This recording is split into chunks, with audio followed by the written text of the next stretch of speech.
Hello there. Good morning, good afternoon, good evening. Hi. Oh, I slept for a decent amount today. After my stream, my stream in the morning, I stayed up for a few hours and then I napped. Which is good, but at the same time, I wish I went out to, like, go get some groceries.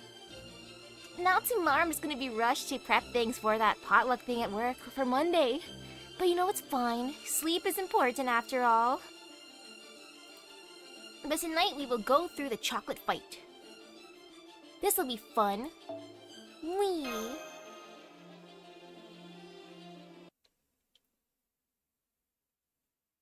Stare. That night in Misaki's room.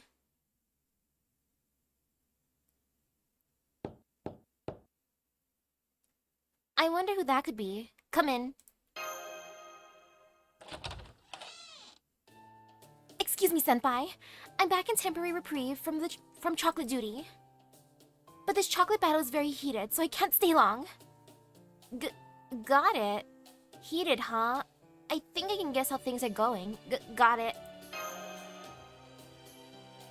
Now, if you don't mind, I'd like you to answer a question for me. What shape do you think would be best for chocolate? There's a lot to choose from, but, well, taking that Artari as a beginner into consideration, there's a lot to choose from. Ooh, hello. I think I'd have to say something standard. I knew it! Thank you, senpai. That was very helpful. Ooh, hi. Okay, I better get back to the battlefield. Sleep well, senpai. Now who is it? Come in. Woohoo! It's okay, human. There's nothing to be afraid of. I'm Aiken, Lady Naknare's faithful soldier. Lady Naknare has just finished the 8th step of her chocolate recipe and is currently taking a break. Once she's finished, she'll be up all night working on the steps 9 to 19. But for now, she likes someone to talk to while she takes her break. Yes, of course, I mean you. There's no one else in this room. Just accept that there's no getting out of this and come with me. And don't even think about trying to escape by jumping out the window. Ooh, hello. And I'm gonna go willingly, Mr. Eikendrum. Wow, she chose me as her talking partner.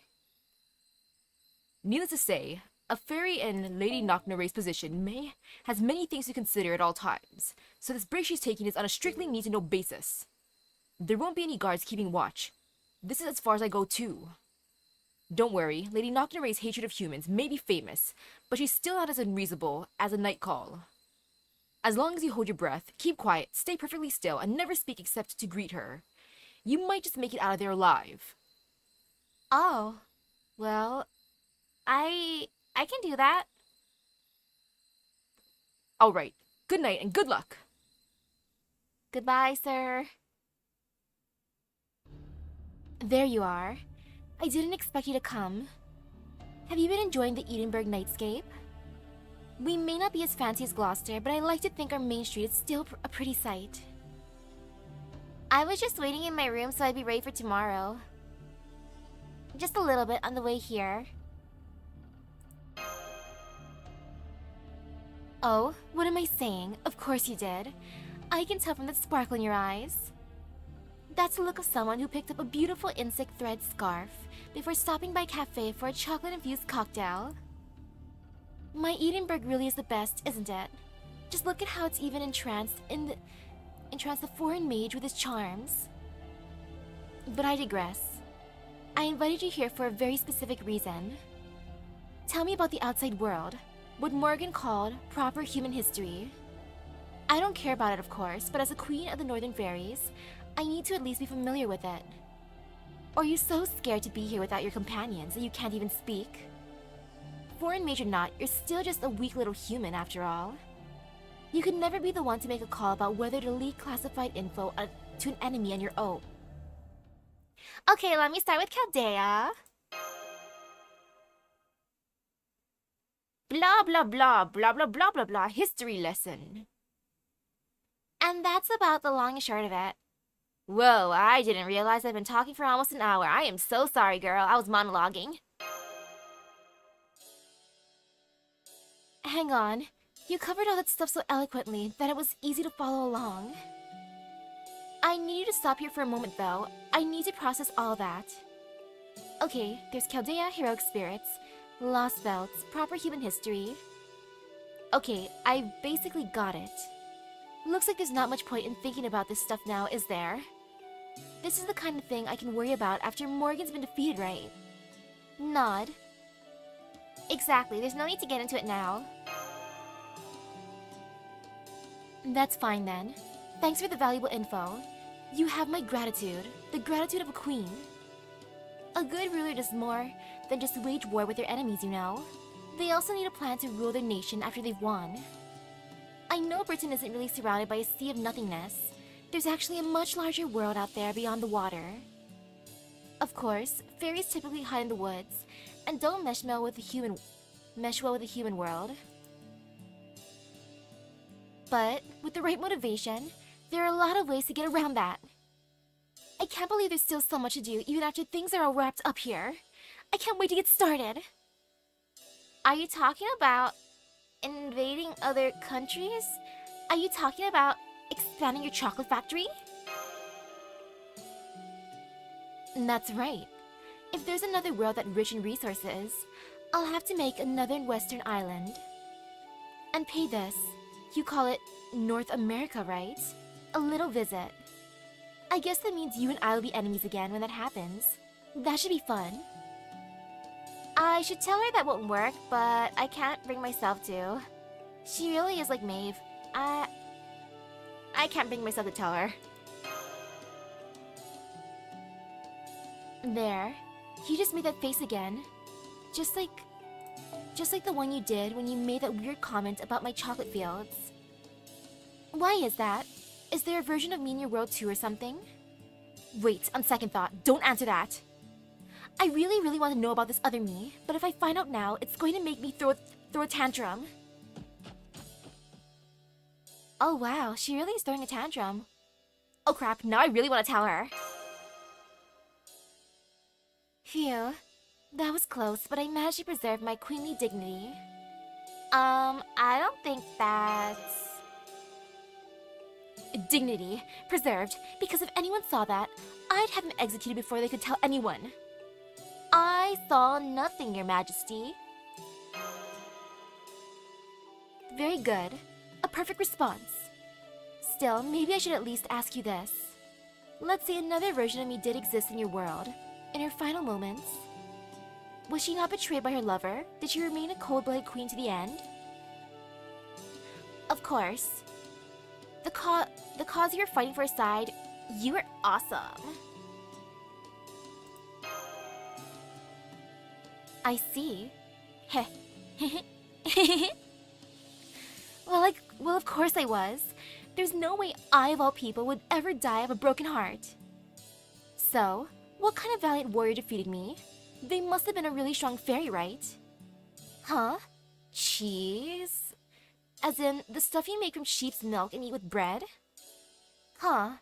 So there's a cheese fairy in your world. Maybe they're related to I Can Drum. The cheese is just a method, a human slung it. So that other me was killed by a human? That's what you're telling me? Did you just take all that trouble to tell me such a ridiculous story, even knowing how much I hate humans? It's not ridiculous at all. It's how that particular queen met her end. Are you kidding me? You can't say that kind of thing with a straight face. It's a total mood killer.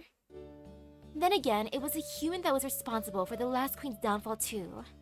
I guess when you're big enough, even a little pebble can trip you up. Thinking about it that way, I could see my other self getting killed by a human. And hey, at least she wouldn't have to put up with any weird curses afterwards. Would the last queen's downfall have anything to do with? If you don't mind me asking about the last queen... That's right, losing her lover hurt her so badly that she couldn't fight anymore, which led to Ace beating her. Mad with too much trust in humans, she thought they were the same as her, and and so she loved them too much. She charged into the battlefield with her most beloved soldier by her side. He did his best to keep up with her, but he couldn't quite make it to the end.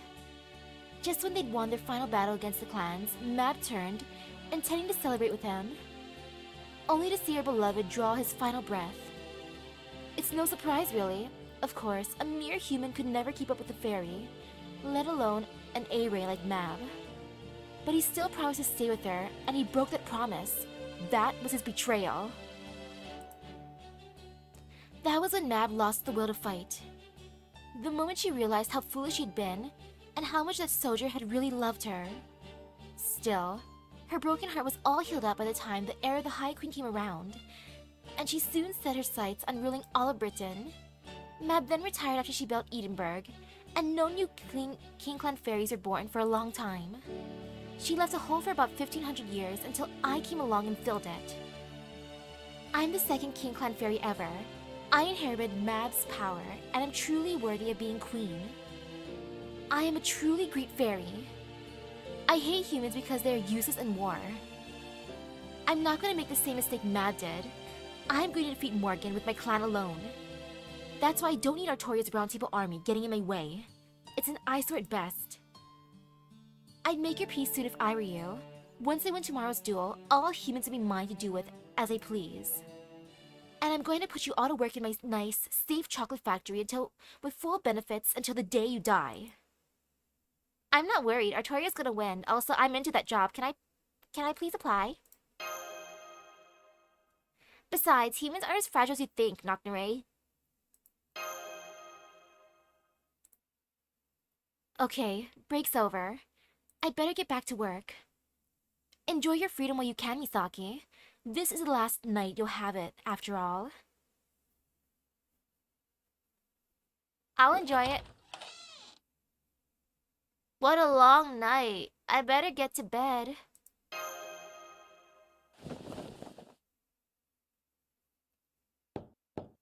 Oh, another visitor. Wow, I'm so popular. Now who is it? Come in.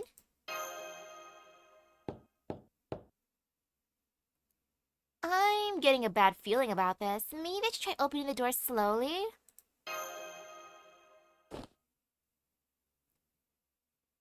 Wow. Made you look. You totally thought I was knocking your door, didn't you? Well, this time, I came in through the window. Oberon? Playing a prank on me? Easy there. Keep your voice down. It's very late, you know. And what's more, I'm traveling incognito today.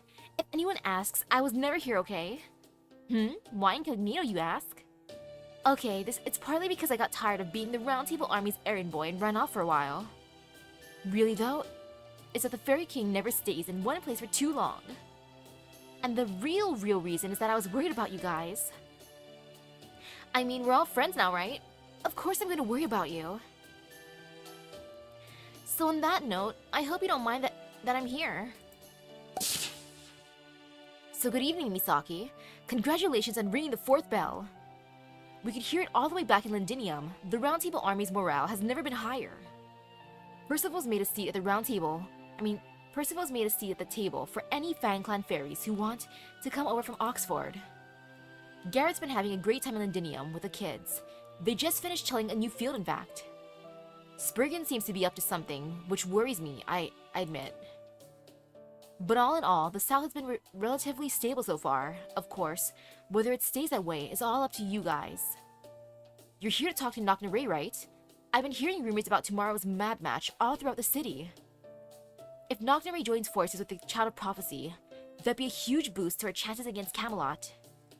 Once Nocnare agrees to an alliance, and Artoria rings Oxford's bell, we could begin our attack on Camelot in around 3 days. But what about the 6th bell? I'm sorry, I've been looking everywhere for it, but still no luck. Still, the bells of pilgrimage are meant to show that the clans have recognized the Child of Prophecy. And since the last one, the Mirror Clan, is gone now, there arguably isn't much point in ringing theirs. So I think just 5 bells ought to be enough. I hope you're right, but those bells be giving us power boost, my dude. Something bothering you?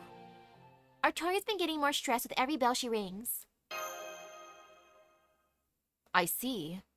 Well, it makes sense. You know how she gets stronger every time she rings a bell? At first, I thought that meant she was growing.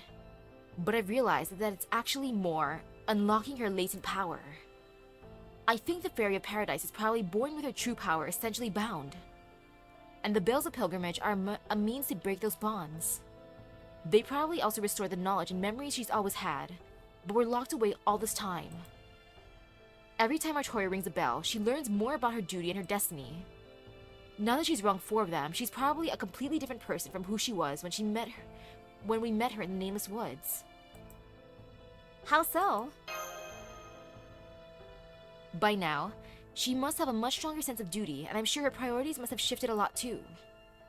She's probably making decisions based on what the Child of Prophecy should be doing, rather than what she herself actually wants. Am I wrong? I actually don't think that part of her's changed too much. I don't know if anything. I think she's being more true to herself than ever. Is that so? Well, in this case, I guess it's a good thing that she's so naturally stubborn. Still, I can tell you're concerned about her, and that you're keeping your concerns to yourself so as not to worry her. Do you remember what I said before? In this lost belt, you and I are just bystanders. Our role here is to see how things play out. Of course I remember that. Well, it's still true. We can't save Britain and we can't save Artoria from her destiny. Once we acquire means of fighting the foreign god, the best thing we can do is put this place behind us. That being said, I really respect your determination and your commitment. And I'm not just talking about Chaldea. I'm talking about every step you've taken to get here. Once Morgan has been defeated, if you still want to save Britain, no. If you still want to help Artoria, I'll support you however I can, even if it means going well out of your way before helping proper human history. Do you think it's okay to say how I really feel? Of course it is. When you get right down to it, the only ones who can do really big things are those who work hard for what it is they want. Trust me, I've come this far on my own too, so I have some idea of what it feels like. I mean, you've been working so hard for so long. I think you're entitled to put at least a tenth of that effort into indulging yourself. Thanks. But if I do that... But if I indulge myself and take another nap, I won't wake up in time for the fight. Artoria's another matter though. I have no intention of indulging her. You know how she's incredibly competitive, but has almost no self-esteem? Not a great combination. If we don't keep her in line with her sense of duty, she's liable to go completely off the rails. You really are hard on Artoria, aren't you, Oberon? Of course I am! You'd be too if you spend as much time worrying about her as I do, only to have her go and do something you never expected. I don't even know how many times I had to pull the strings from behind the scenes anymore. Ugh, if only she'd grown up more like a docile princess and less like a wild boar. I mean, I'm sorry. That's more a personal preference thing than anything else. Honestly, well, I think Artoria's just fine the way she is. There's certainly never a dull moment when she's around. Well, now I know he really does like her. They're like siblings. Anyway, that's enough chatter for today. In fact, crap, I've been talking too long. I need to be back in Londinium by morning, or those snow I skived off. Bye! Are you sure Artoria isn't your... Titania? Oh, I don't know about that. I mean, I'm always on the lookout for her, even now. But even in a story with a guaranteed happy ending, she's only the very smallest of bit players. She's a convenient plot device, forgotten as soon as it's no longer needed. No one gave a thought up to her happiness when all was said and done.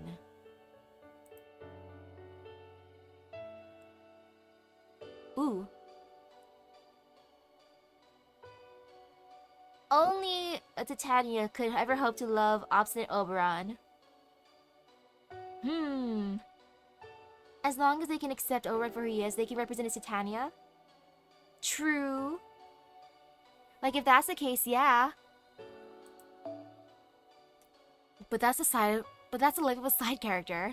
You can't stop to worry about every little thing, or the whole world will fall apart. You can't expect that kind of imagination from a reader, or even from the playwright writing their script. Besides, it's all just a fairy tale. She was born to be forgotten with the turn of a page. So it's okay. My queen is the sort of woman who shouldn't ever actually exist. It's okay, Oberon.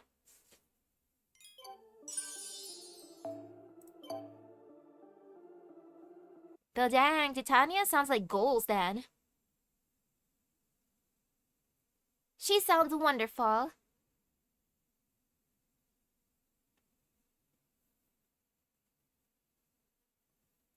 Now it's time for the competition. Ooh, I want to eat that. But the food! Wait, Double Karen. I want the buffet first, please. Good day, distinguished guests. And thank you all for coming. This is the moment you've all been waiting for. The Valentine Mad Match to decide which of these two fairies is prouder, more dignified, and just overall better than the other. There are a lot of spectators in here. This isn't quite what I expected. There's a lot of spectators. I like this. In the Moon Kitchen, we have Lady Knocknare, leader of the Northern Fairies, and daughter of the last queen. Woohoo! Damn. Is it all chocolate she's carting around behind her? That's enough there to make a chocolate Ortonax. In the Star Kitchen, we have Lady Artoria, the child of prophecy, who has made even Queen Morgan sit up and take notice. Woohoo! Uh-oh. Is it stuff she's carting behind her really chocolate? Even Mash's shield is looking more appetizing. Are both contestants ready? You now have 1 hour to complete your finishing touches here in the cathedral. Remember, chocolate is toxic. Be sure to go out with a fiery finish. Ooh.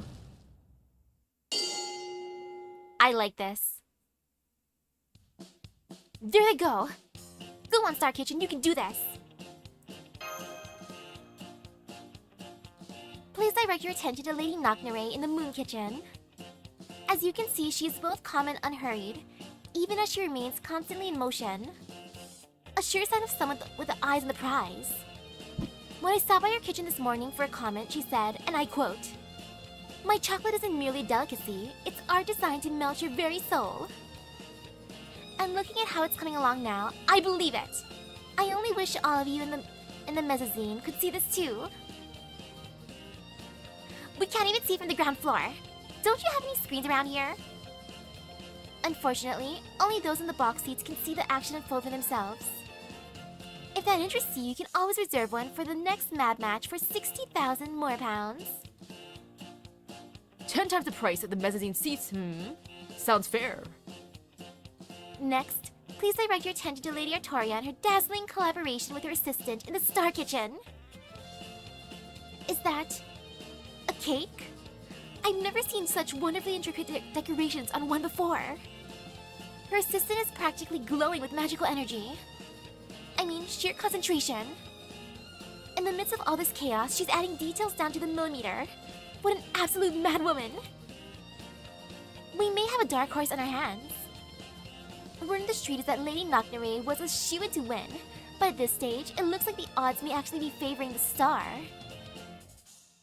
Whoa, it really looks good enough to eat. You really are great at this mash. Okay, now to add a pinch of my secret ingredient. Yeah! That doesn't sound good. Are you an idiot? Ahem. I do beg your pardon. Please continue to enjoy this, unique form of chocolate making. ... is right. So, we should just run for it now, right? Nah, I can't believe I'm saying this either, but we still don't know how this is gonna go. Valentine chocolate's more about feeling than flavor, right? So there's still a chance that she could pull ahead. I hope you're right. Flavor is pretty important too, though. Now I want chocolate. Time's up! Alright, contestants, let's see what you've got. First up, Lady Nocturne in the Moon Kitchen.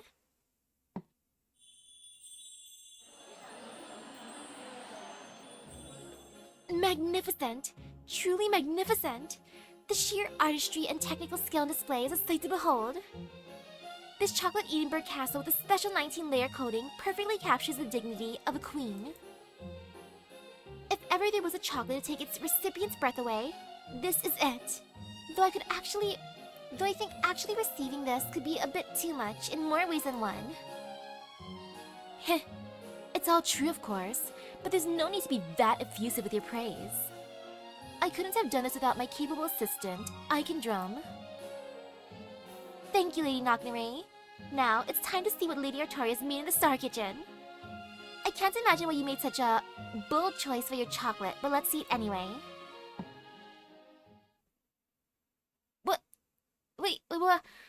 What happened to the chocolate cake? The fancy chocolate cake down to the millimeter. Mash, what happened? Did Artoria just destroy the whole thing? I mean, woo! Phew, it's a normal chocolate heart, haha. It looks good, but I don't know if it's enough to beat that castle. No, it can't be. What the meow? What's the meaning of this? Who? Huh? What's with this reaction? I understand how you feel, everyone. I'm right there with you myself. But as your MC and as judge, it falls to me to be the first to say this, so say it I will. What an incredible shape! It's smooth, plump, and seems to be practically pulsing with warmth. Now that's what I call Valentine. We're all witness to the birth of an all-new chocolate design. Huh? Woohoo! What power, what strength! I can feel my blood boiling with excitement just looking at it. I simply have to ask you, Lady Artoria, how did you come up with this design? Why did you abandon that lovely cake your assistant made in favor of this? That shape is the Northern Fairy's most venerated symbol. It means, prove thyself the strongest. What made you think to use it as your chocolate? Are you some kind of genius? Oh no, definitely not. Nash just taught me how to make it, that's all. She said it also represents the heart, even though it looks like nothing like a real one. And since it's so simple to make, it's easy to put your own heart and soul into it. Easy to put your heart and soul into. What a beautiful expression. I can't believe I of all fairies forgot about the single most important thing that goes into chocolate. That's right. It doesn't matter how expensive your ingredients are, or how fancy the brand is. What truly matters is the feelings you put into it. While Lady Nocturne's chocolate is undoubtedly more beautiful to look at, and surely more delicious, there's no question that Lady Artoria's chocolate is the clear winner when it comes to sheer passion. As of this moment, I have nothing but the highest respect for her. And so, we have our winner, Lady Artoria of the Star Kitchen. Woohoo! Heh. That's it, Artoria. You finally found your own forte. Taking credit as your mentor despite being completely uninvolved. Wow, Gramps. Taking all the credit, huh? Well, I'll be damned. I had no idea you had an ace like this up your sleeve. Would you consider selling me the rights to that idea? You did it, Artoria! It's all thanks to you, Mash. This makes the 212 practice chocolates that we made worth it. Wait a second, do fairies not know what a heart shape is? Is there no concept of a heart shape in this Lost Belt? Sure looks that way. Either that or they just don't associate that symbol with a heart or soul. I mean, just look at Nocturne's magical energy aura. Oh right, she can't see it herself, can she? This doesn't make any sense. The castle should have won no matter how you slice it. How do they make that into some kind of feel-good story? Now, let's just call this a one-of-a-kind fluke victory. Besides, knowing Nocturne, I'm sure it'll just be a matter of time until she incorporates heart shapes into her next beautiful casts.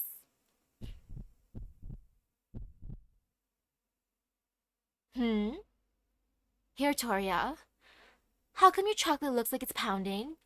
Did you do something to it? Just to be sure, it's not about to explode, is it? Of course not. Not even Artori would mistake gunpowder for sugar. Nope, I definitely didn't. Trust me. I tasted every ingredient and only put in the yummy ones. All of them. Oh no. All of them? What exactly do you mean by all of them? I mean, all the different ingredients, of course. You guys had so many good ones for us to use that it would have been a waste not to use them, right? Uh-oh. It's true, I saw it myself, while Mash was cleaning up the mixing bowls. Lady Artoria used some shifty technique to squeeze all the ingredients into the chocolate. That gave the chocolate a massive amount of magical energy, fusing its ingredients and creating a new life form. It's alive? And now, as you can see, it's created a calamity that threatens the entire world. Erk. Uh-oh, that's not good. The Child of Prophecy made a super weapon. Run for your lives!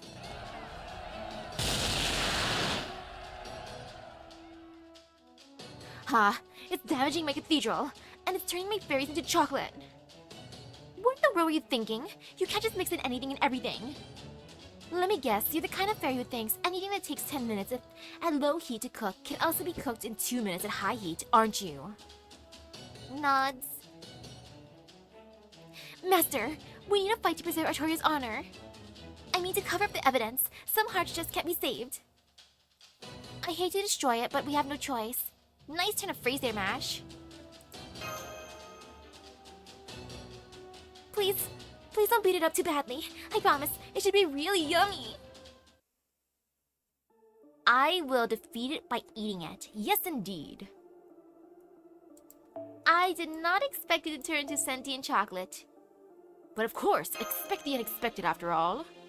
That's the way things be. And away we go. No fear.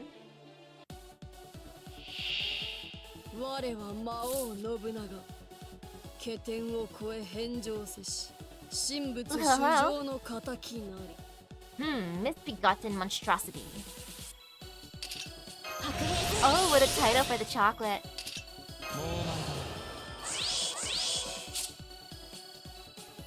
And let's see, boop, right over here.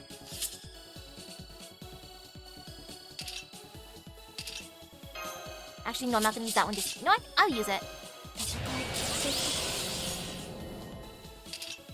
Oh, you just used my Argenti? Yes. Or actually, no. I pre-farmed a lot for my boy because I love my boy. And yeah, if Owen has a big brother, Artoria's a little sister, I wouldn't be a part of that family. I'd just be the friend next door. And then I will win over both of them.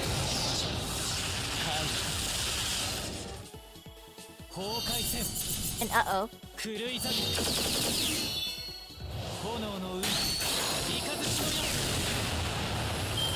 Aw, so close. Wait, insta-death bullet? It would never do that to her. Fear. I mean, no fear.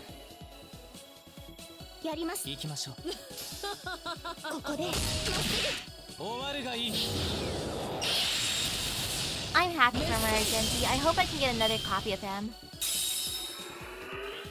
I just want one more. And oh. Well. Oh, that is horrifying. I guess I really can do insta-death, and I don't appreciate that. Nope. Thank you, Guts, for saving me. Yes, I have his light cone. Oh man, I simped hard for Argenti. I'm so happy he was nice enough to let me bring him and his light cone home with 2 packs of gems. 2 packs of jades. I did the thing. But I'm glad it worked out in the end. If it didn't, I would have been crying in the corner. Totally worth it. Super duper worth it. I just got Tomo so fast. I know this is good damage. Please get him, Arguda. Thank you. I have slain the chocolate. Now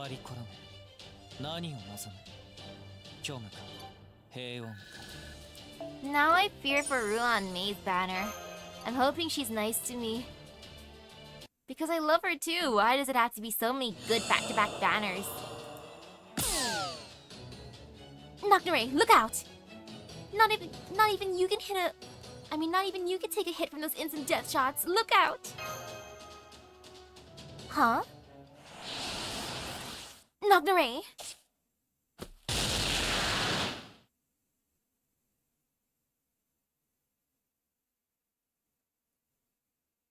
"5 years ago in Gloucester. An incident took place several days after my humiliating experience at the Feriam. Wow, you're King Clan Fairy Nocturne? I've never seen one of you before. Well, that's no surprise. I don't have any subjects in the south yet. But just you wait, one day, all the south's major cities will be home to the King Clan Fairies. That's what the northern fairies all want, and it's the destiny I've inherited from the previous queen. So you're carrying on the last queen's purpose, huh? But you're the only King Clan Fairy around, right, Nocturne? So even if you do get the northern fairies to move here, that doesn't mean there'll be more King Clan Fairies. Sure there will. Any fairy I share my blood with becomes part of the King Clan. Huh? Is that a sort of mindset thing? Like the difference between being a bully and a victim? Wow, you are just the worst at analogies, aren't you? Queen Bee and drones are right there. Or even a king and her vassals. Anyway, there's only always been one King Clan Fairy, ever since the King Clan began. Mab was born from the corpses of the many northern fairies who were killed in the War of Spring. Sure, their bodies became part of Britain itself when they died, but they also refused to be reborn as next generations.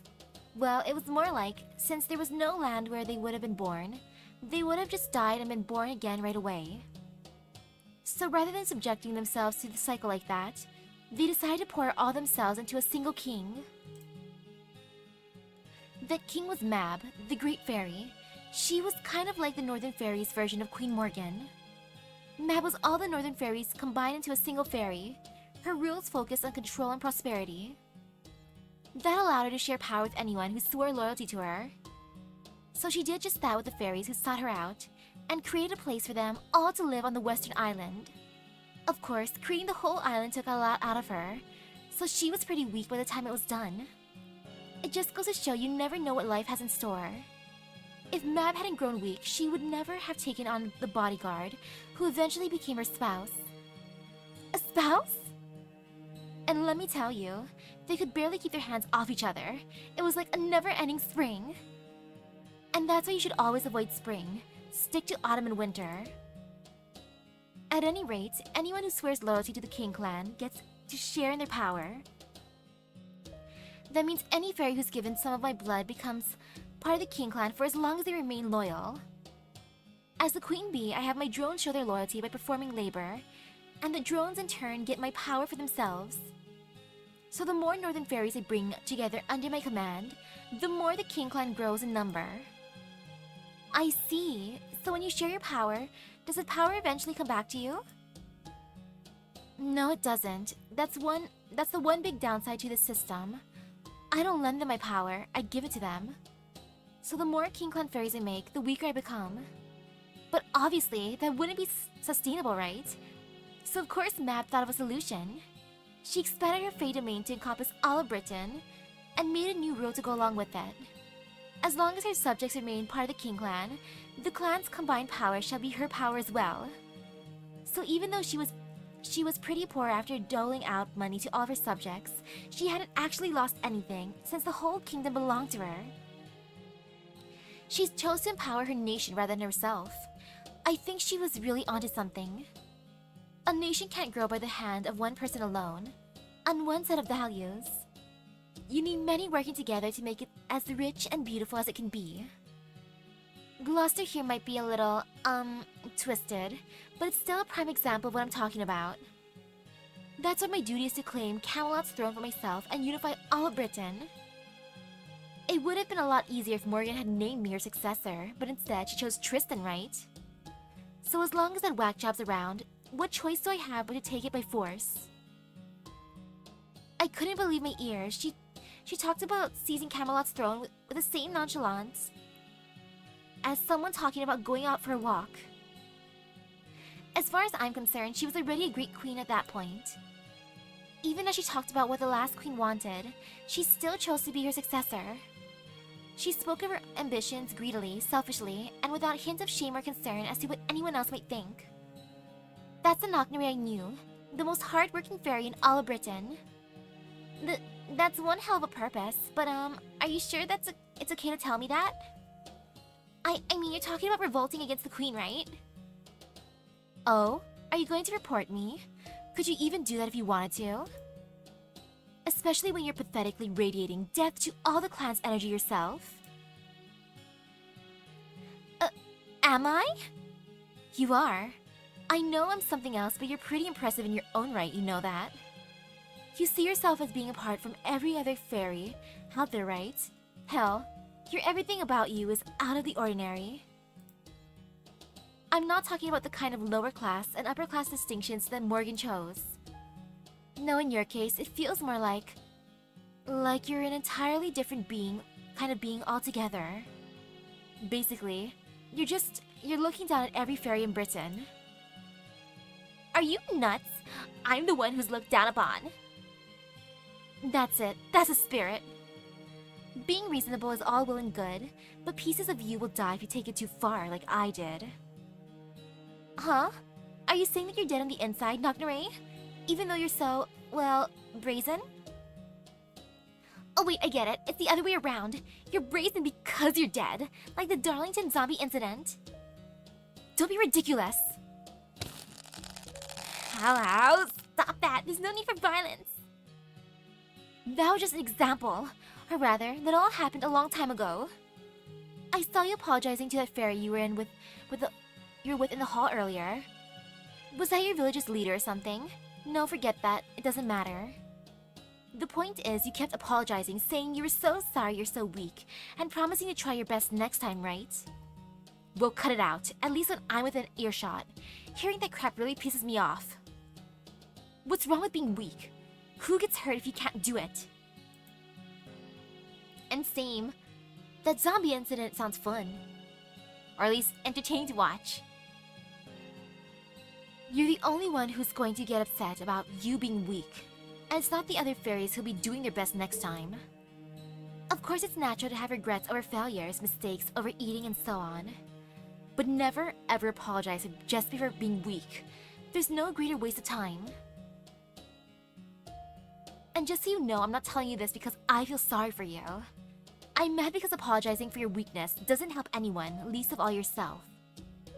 With that kind of power, you should be holding your head high and fighting for what you yourself want. You're a real fiery fairy deep down, right? Like a dragon pretending to be a house cat. So quit worrying about what everyone else thinks of you and sink those fangs into your dreams. Because believe me, there are plenty of people out there who don't have the power to even do that. Those words are what really astonished me. She was born to luxury with incredible power at her disposal, but despite that, or maybe because of it, she also understood exactly how much she and her fellow fairies were truly blessed. Humph, easy for you to say when you're not the one who will have to live with the consequences. Alright then, if you're going to lecture me about dreams, what about yours? You've probably already sunk your fangs into them, but still. My dream? You need to ask? It's romance. When I find someone who rocks me to my core, our romance is going to rock the whole damn kingdom to its foundation. Are you crazy? Besides, it's no dream, that's reality. I mean, he must have had a lover for ages now, right? Well, that's just it. I don't. Hold it. You just laughed at me in your head, didn't you? Don't get me wrong, I'm not lacking opportunities. I could have anyone in Edinburgh if I wanted. Right, of course. How could you not when you're so pretty? But then, why aren't you dating anyone? I guess it's my way of setting myself apart from the last queen. You know how depriving yourself of the thing you want most lights a figurative fire in your belly? Well, I'm going to use that fire to claim the throne and save my romance for after I'm King of Britain. Amazing! It was so ridiculous, I couldn't help but laugh. She didn't even realize that she had her purpose and her dream completely mixed up. She didn't want to become king so that she then could have a romance.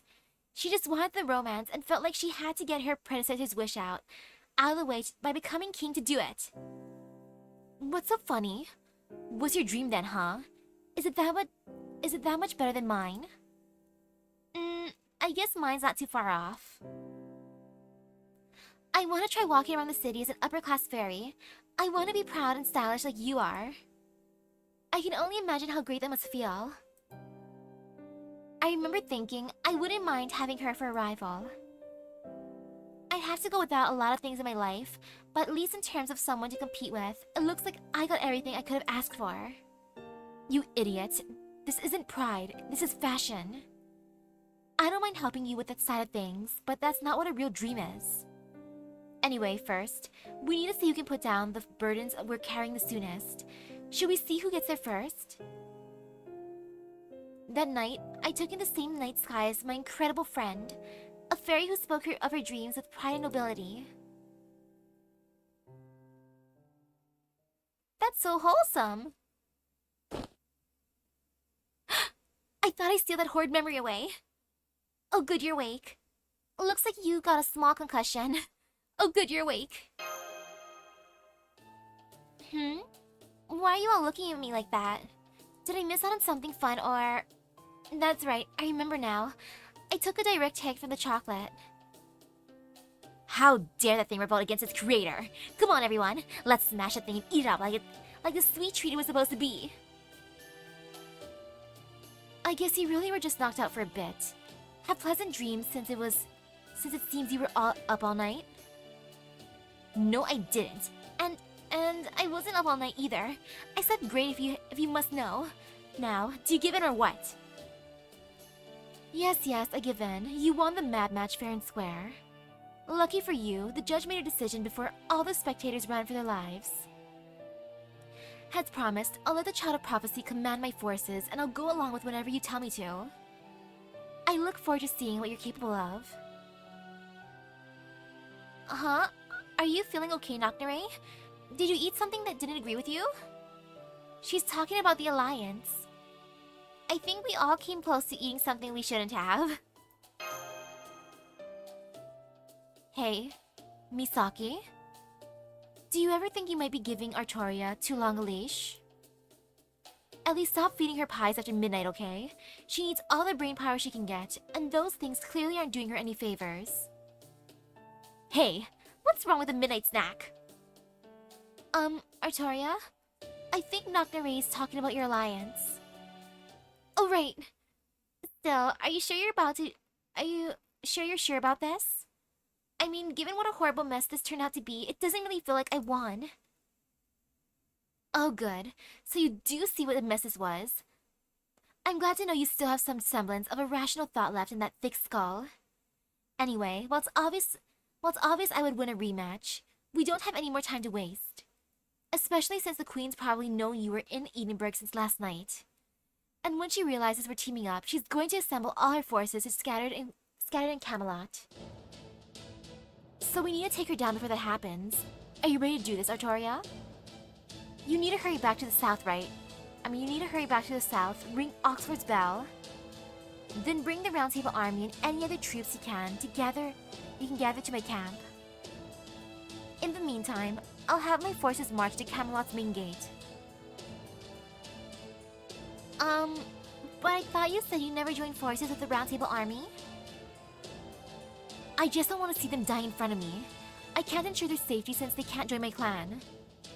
But I will admit that human knights, Percival included, are a good match for the Queen's knights. My subjects certainly can't use Moore's poison weapons. So I suppose I can make an exception, especially since I've been told humans aren't as fragile as I believed. Isn't that right, Misaki? Well, well, how nice of you to... How nice to see you two become friends while I was up all night learning how to make chocolate. By the way, Nocturne, do you still remember that night in Gloucester? Of course I do. What do you take me for, a fool? At any rate, you have my word that the Northern Fairies will fight beside the Child of Prophecy. Now get going. We don't have time to spare. Okay, that's fair. I was the one who rang Orkney's bell. Misaki, Mash, Da Vinci. Muramasa, Happy Cat, Redra, and Grimmer. Please pack your bags as soon as you can. We need to hurry to Oxford.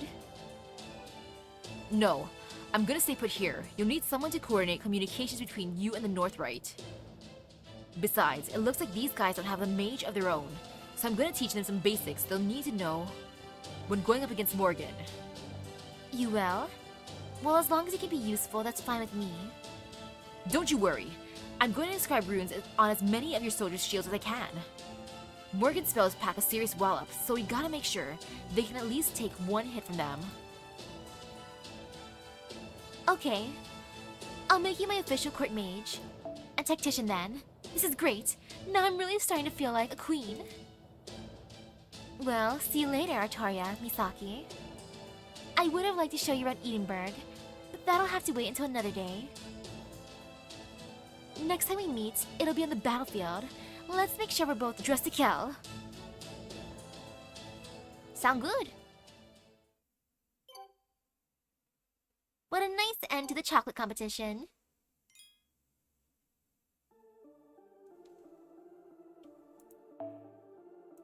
Northern Plains.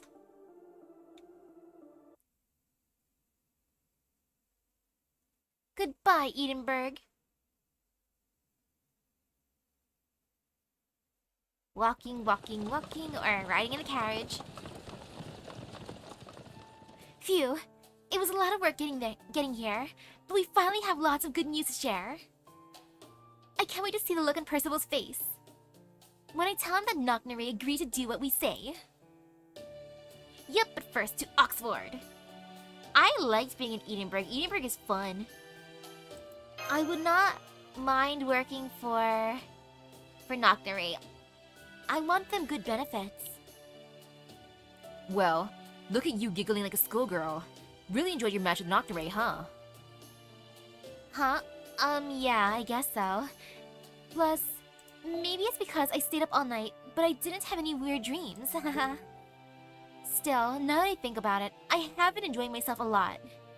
And not just in Edinburgh, for this whole journey. In fact, once we defeat Morgan and this is all over, I think I might even miss traveling around like this. Alright, you said Ace and I look identical, didn't you? And saying that kind of thing probably doesn't make it any easier for you, does it? I'm sorry, this whole experience must have been a lot for you. Still, in a way, I'm glad you're mourning her loss. We're both lucky to have you as a companion. Not at all. I'm the one who was lucky to have such great companions. There was Ace, the Black Knight, Rhynek, even though he was a little scary, and... Huh? That's weird. I could have sworn there was someone else with us the whole time, but I can't seem to remember them. Aww. Poor Habitrot. What was that? Regibet? We're under attack. Someone's been waiting to ambush us. We're surrounded. Everyone, please get out of here. I need you to defend the wagon. Shh. Can't believe we're running into the Queen's soldiers even out here in Knocknary's territory. Let's go, Misaki, Da Vinci, Mash. I don't think that's the Queen's army. Ah. What are those? Don't tell me they're human. What are those? Damn it. I know what I just said, but you better stand back, Misaki. You shouldn't even get near these things. Da Vinci, Habitrot. We're gonna take care of them ourselves, got that? Works for me. Misaki, Mash, you two keep your distance. I'm guessing those things are... Ah. Ah!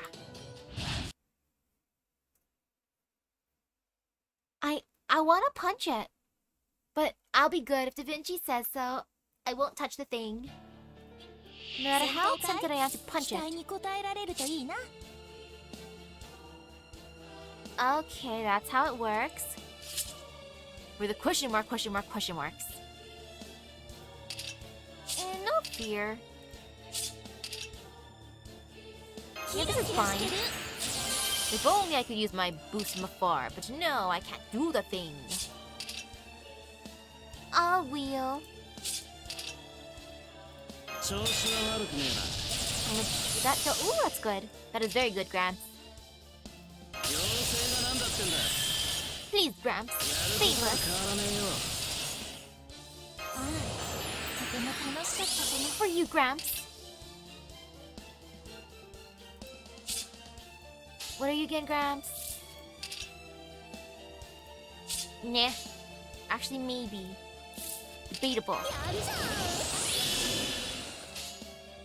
I forget what you did again, Happy Cat.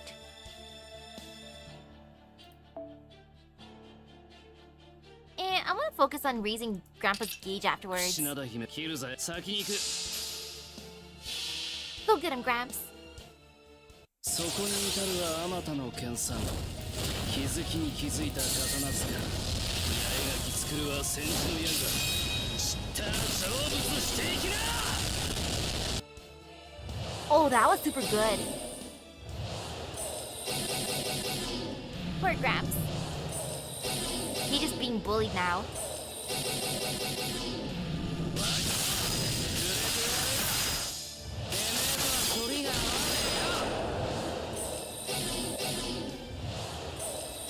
What's better?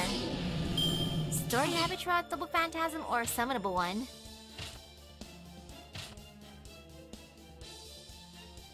And oh! Okay, I'm glad that worked out. Gramps would have went poof if he had to go after the other ones. But great job, Gramps.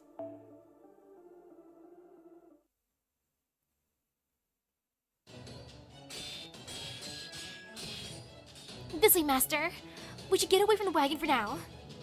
I think those creatures that attacked us are living humans who are afflicted with the Morse curse. The Morse curse affecting humans? That shouldn't even be possible unless someone... Look out!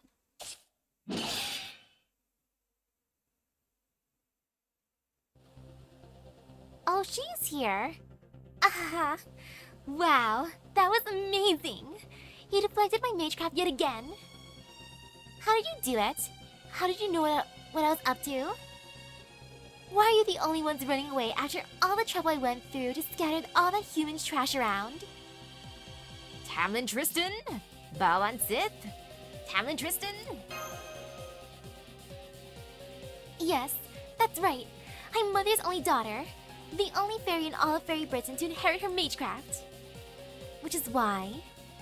I'm going to kill you pieces of shit. No pathetic little shits like you are gonna take my rightful place in me. Oh, I guess we're fighting automatically. Okay, that's fun. No worries, we got this. This be fine. Yeah, completely fine. No fear. Oh no. I mean, Nash, you're fine. You cute, Nash. I'm alright with you being there. Just in case. And let's see. My boy! I must always bring the boy with me. Because why not? Never resist. Merlin, I'm not too worried, so I'm just gonna do this. Boop. And for you, my boy, take this.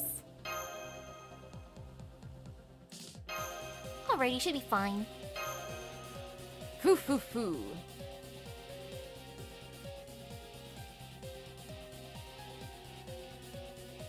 Please do the thing. ほらこっち来なさいよ。私を殺してみなさいよ。ほらほら見ていてください、マスター。Yeah, leveling up servants would always be good. Especially since I'll be rich from all the Kewpie. Or at least I should be rich from all the Kewpie. And if not, my bad.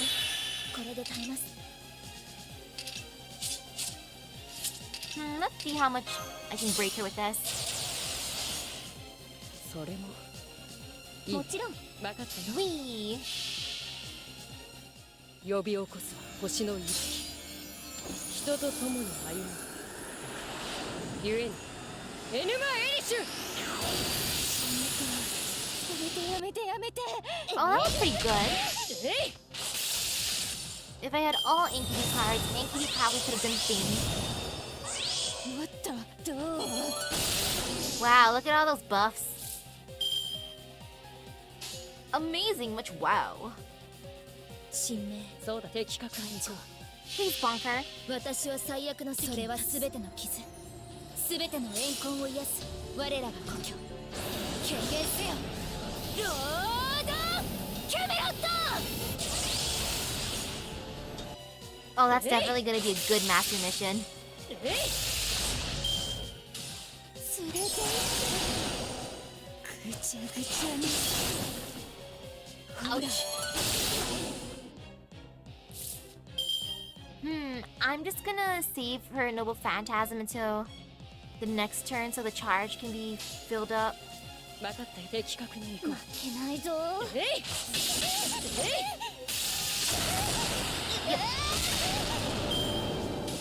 痛い Ouch. どう Pain and suffering. Ooh, I can do a Noble Phantasm, but nah, not right now. 運命ですから Right now it's time to bonk. It's bonking 何 indeed. のためにはいそうだ Okay. Oh, good. それはいつか来る兆しの星誰に呼ばれるまでもなくあなたは星をかざすでしょうアラウンドカンマンターゲット Thank you, Mash, for breaking her gauge. I appreciate it, Mash. Uh-oh.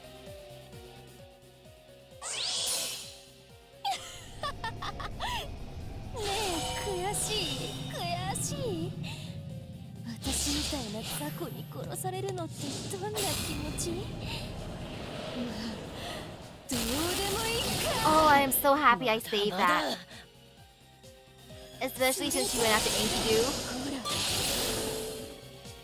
That gives big fear. I ain't gonna deny that. That is scary. 神 GG. 明それも Too spooky. いいね私は最悪の席に立つもちろん But no fear. それは全ての傷全ての怨恨を癒す我らが故郷権限せよロードキャメロット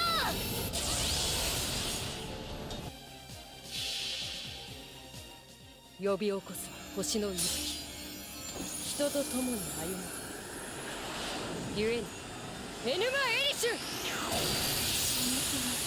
やめてやめてやめて Thank you, Enkidu. That was good damage. Oh no. Oh, that curse is strong. I don't like that at all.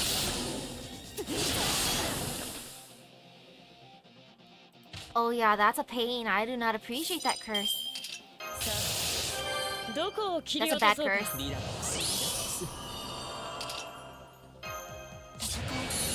Relax, relax. You can try to relax, Merlin. The relaxing isn't working, Merlin. I hope she lives. Please live. I'm just gonna boost her HP a bit. 負けなやります分かったよ We need to be healthy. はじけて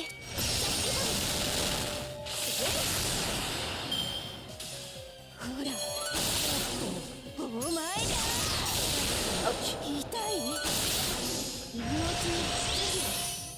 gauge was filled. That's a good thing.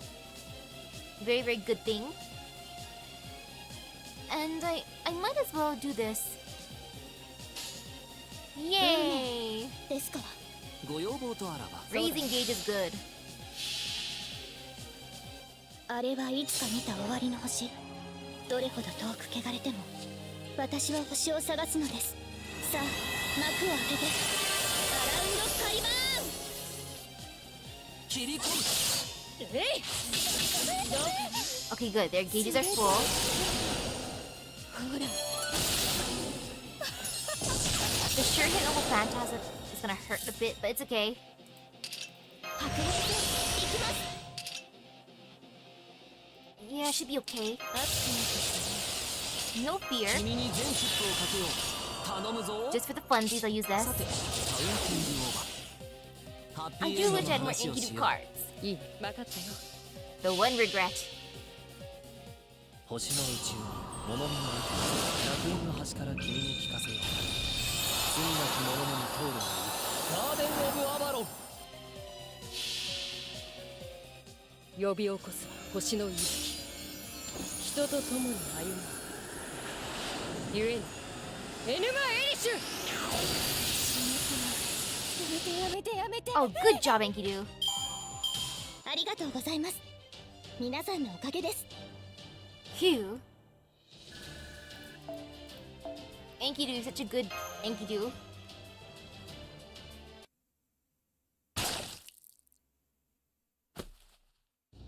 I lost. I lost. Poor pathetic Balban Sith. Everyone loves Balban Sith. Of course I can't beat you. You're the child of prophecy. You and I are nothing alike. Nothing alike at all. So since I can't beat you in a fair fight, I'll just have to make the human my toy instead. What is that? It's pretty. I want it. Huh? Oh no! Misaki! But it's so pretty!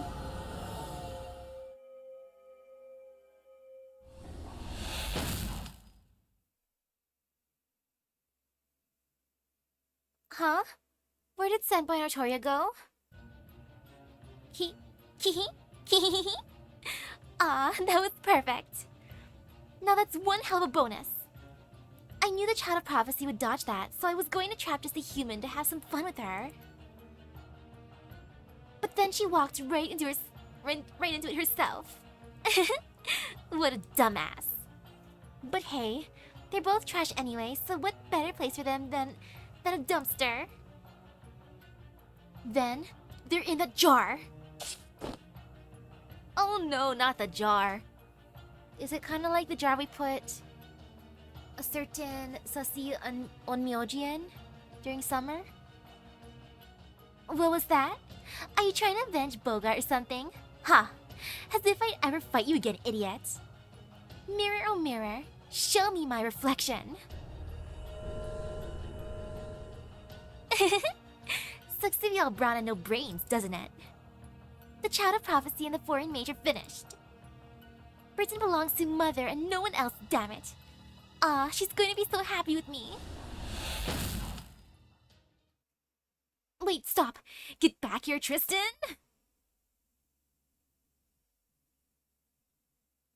I am now Misaki of the Jar. My new life in the jar. It's okay, I got some Saint Quartz from going into the jar. Lost Will? Oh no! Will's lost, we gotta find him. Poor Will.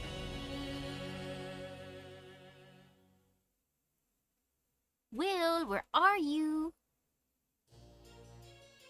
Hey, you hear what happened in the flats of the 6th Street?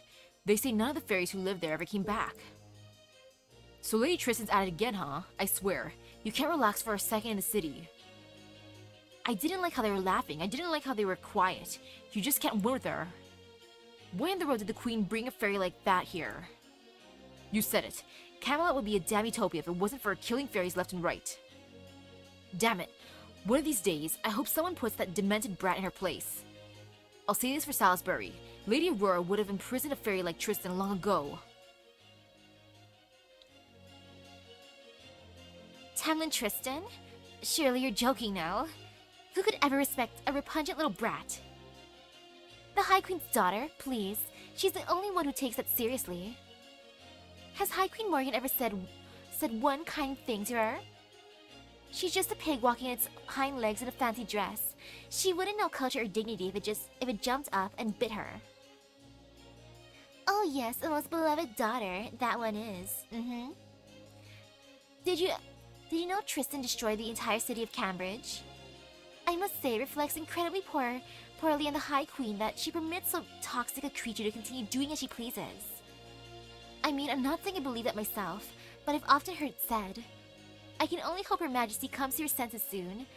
If only she wasn't a Tamlin. We'd put that uppity brat in her place.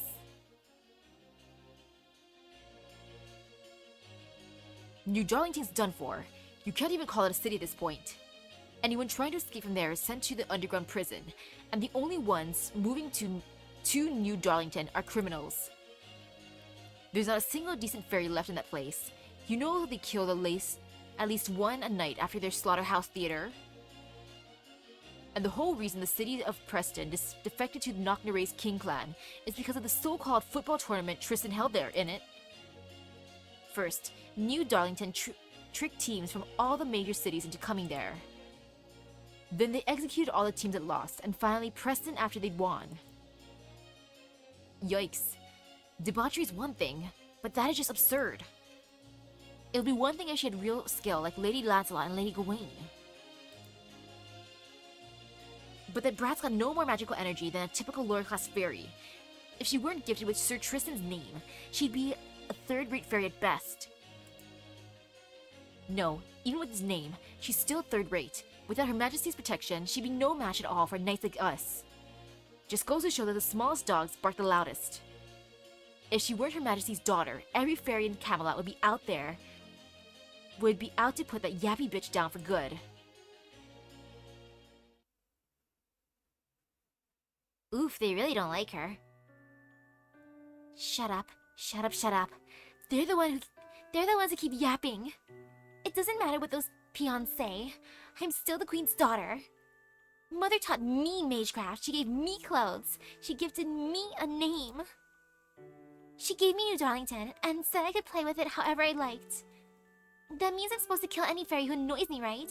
That I should destroy anything I don't like, right? Why? And yet Mother never praises me, no matter how many times I do that. I ask you, why? I'm trying as hard as I can, but I don't know what she wants of me. Why must you always be like that, Baoban Sith? I'm so sorry, High Queen Morgan. I promise I'll do better next time. I promise I'll kill more next time. I'm Baoban Sith. I'm free-spirited, selfish, elegant, cruel, and beautiful cold. Everyone in Britain loves me. That's the part I'll play, I promise. I'll be the successor you want, I promise. I'm sorry, I always ended up like this. But I'm doing the best I can. I don't understand what I'm doing wrong. Mother. You're the kindest mother ever. I don't know where I'd be if you hadn't found me. I still see Baoban Sith as evil, but she is confused. She's very confused. Huh? I'm in my room? On my bed? Why? I thought I did good this time. I trapped them in the garden, went into the mirror, and then... Why is my body so heavy? This isn't good. I have to get up. Whoa. Easy there, Spinel. Easy there, Lady Spinel. You've got some big bags on your eyes, you know that? Did you not get enough sleep, or have you been pushing yourself too hard? Right, of course you have. You did pinch that treasure from the throne. I'm impressed you managed to sneak in there while Morgan wasn't watching. She's pretty furious at you with you now, but I think it's great. Kids are supposed to act up as they get older. Beryl, is that you? I'm sorry, I'll get up, right? Huh? Easy. Don't try to get up. You're exhausted now, right? So you should be lying down. Okay. But Beryl, what was that sound just now? It sounded like something fell to the floor. Oh, that? Don't worry about it. Your fingertip just fell off because your body's rotting. But hey, it doesn't hurt, right? Why is my... Beats me. Maybe it's because you used the Garden of Lost Will. I mean, that is one hellaciously powerful cursed artifact, isn't it? Then again, maybe it's because Morgan's finally fed up with you and stopped feeding you magical energy. And if that's what it is, you really shouldn't be holding on to the garden. It'll just make your condition worse. Here, let me have it. I'll put it somewhere nice and safe. You think so? But Beryl, I really need to... Relax, it's fine. I'm just gonna put it in the underground sanctuary, where it'll be nice and safe. You stay put and rest up here, okay? Just until you can stand up on your own again. Wait, come back. Why the underground sanctuary? Beryl? Where did you go? I can't move. I can't move. That's strange. I can't move my arms or legs at all. That is a scary artifact. Yeah, don't touch the cursed artifacts.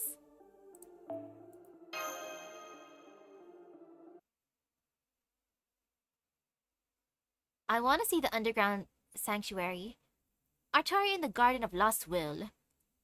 I awoke to the sound of my heart being chipped away deep inside my chest. Where am I? This isn't the field I was just in. It's much farther away. It's like I'm somewhere between Britain and the planet's inner sea. This must be the garden where Merlin said he was imprisoned. But he also said there were different kinds of gardens. Sweet Dreams, Dark Abyss, Lost Will, The Innocent. And it looks like this garden is probably...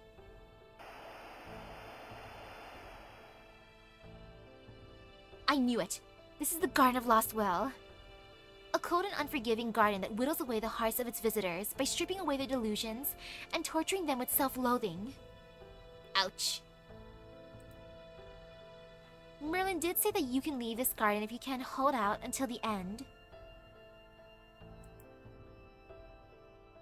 But the whole thing is a cruel trap meant to make you lose your heart and mind before you can. Aww. Poor Bao once said if her third ascension design is part of the scrap plot. Oof. Well, whatever. I can always cut the line when I need to avoid having my heart and mind destroyed. Sure, I won't be able to escape anymore if I do that, but there's no way Bao Sith has enough magical energy to keep this garden going that long anyway. I'll eventually get out of here one way or another, so until then...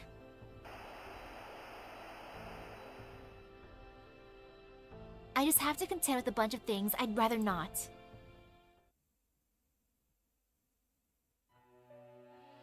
Ah, the prophecy was true. That girl's our star of hope. She'll be our salvation. She'll be our absolution. She's a savior who washed up on their shore, along with the name Artoria. May you grow healthy and strong to the age of 16. May the Queen soldiers never find you. Now, go on, hurry. Hurry, hurry, hurry. Hurry and greet your 16th birthday. We have complete faith in you. Which is why you must give everything you have for us.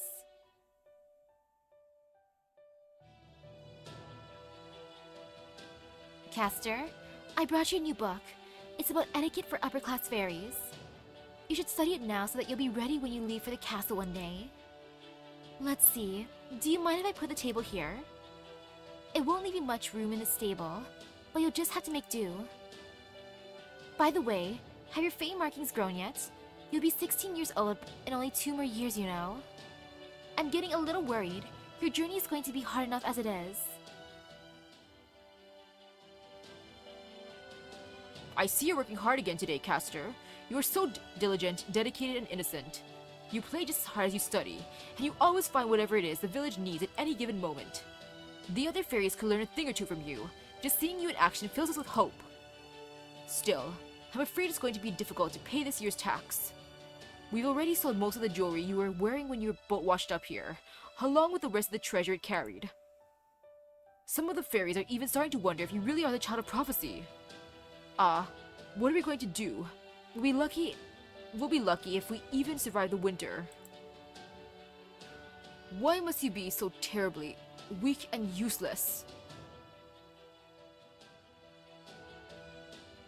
I swear none of these fairies have any tact. I guess that's what happens when you've lived past your prime. Well, there's nothing wrong with saying when you don't like something. In fact, you should say so. Don't you agree, Caster? I mean, you don't want anyone treating you differently just because you're the child of prophecy either, right? So I don't care if you're the child of prophecy. I'm gonna treat you like the slave you are. Oh, have you been growing? You really need to start if you're going to catch up to where you need to be. Especially since we don't have anything of yours left to sell. Well, we can always sell you to the High Queen if we have to. Wow, what a friend! The child of prophecy. The child of prophecy. The child of prophecy raised in a stable. The child of prophecy, she was raised as the village slave. The child of prophecy, she always smiled and said right away when told to do something, no matter how much she didn't want to. She'd be killed if she refused after all. How could she say no? It was so much easier to keep quiet and do as she was told. I used to think I could survive that way. I thought as long as I didn't rock the boat too much, once I finally turned 16, I may be burdened with an impossible duty, but I could at least finally leave the village. We want to see proof. Proof that you really are the child of prophecy. That blacksmith who lives on the cliff is beep beep beep. You're the only one who's not worried of. You're the only one he trusts. If you're truly the fairy destined to save Britain, then beep him for us. Please, please, we're so anxious. Our every day is filled with fear. So go on. Maybe you can protect us by taking care of him. Of course. Of course I will.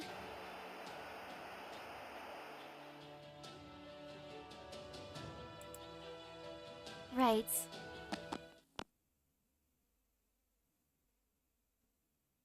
No way. That's it. I've had enough. I'm just gonna cut the line and close off the way to the exit now. And so, the child of prophecy left him to go for good. Good thing I've always been quick to cheer up when I'm feeling down. Afterwards, to make a long, not very interesting story short, I went to the nameless woods. And now I've come across Misaki, just as she's moments away from succumbing to the Lost Will's traps. What am I doing in the Lost Woods? Oh, there I am. For here, Misaki in the Garden of Lost Will. For a moment, I thought I saw Artoria on the other side of that wall. But that can't be right. I mean, there's a wall there. And the whole point of walls is that you can't see or go through them, so I couldn't have seen her on the other side. What are you looking at, Misaki? Are you so exhausted you started hallucinating? Well, get it together already. We can't have you spacing out or restoring the lost bouts. We may have any number of replacements for you, but you're still the last master of humanity. Huh? Replacements? You mean you found other race shift candidates? Do you still not get it? You understand that you don't need a race shift to get into lost belts, right? We have another master candidate in Kadok now. Kadok? Once his treatment is finished, you won't be our only option anymore. Oh wait, he's not really a master candidate, is he? You were the only one who was just a candidate. Hang on, I have to take this. Hello? Kadok's awake now? And he's in good health? That's great! Send him to the command room immediately. Good news, Misaki. Kadok's fully recovered. You can go back to just being a spare and we can start doing our jobs properly without holding your hand all the time. Am I being fired? Did I just lose my job? So that's how it is. All the talk about how much they need me, and now they blow me off just like that.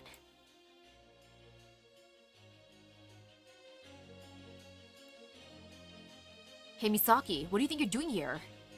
Get it through your head already, will you? You're not a master anymore. You're supposed to be on standby in your room, right? Just get back in there before you get in trouble. But I want food! This is the cafeteria, I'm gonna starve! The freaking Caddock stealing my job. But I need to stay in shape just in case. I mean, there's no telling when I might have to go into another lost bout. Huh? What are you talking about? Your training and mission days are over. You're just a regular girl with no special talents. Stop trying to be something you're not. Just hang out in your room and let the experts handle this. Handle things. Just hang out? How exactly do I do that? All this time I've been trained to handle watching someone die or seeing something unspeakable. I've been practicing overcoming my flight response and clearing my mind, all because they demanded it. At this point, I don't even remember what else to do with my spare time. I just can't tell. Is this really who I'm supposed to be? I see you're afraid to come to terms with your situation. To see the world as it really is, Miss Misaki. I understand. To tell the truth, I've been mulling the same thought over for some time now. Is solving this case truly the right thing to do? Think about it. Even if we manage to prevent what's happened here, we won't regain what we lost. Once the case has been closed, you'll be left with nothing more than a broken, empty world. By comparison, even the current state of the world is fairly overflowing with hope. No matter how bleak things may be, there's still a chance that you'll be rewarded as long as you keep solving problems one at a time. You see? Isn't that precisely how things are so much easier for you now? There's no longer any means to recover what you've lost, so you might as well forget it all. Don't worry, no one will blame you. With all of humanity having long since ceased to exist, there is simply no one left to do so.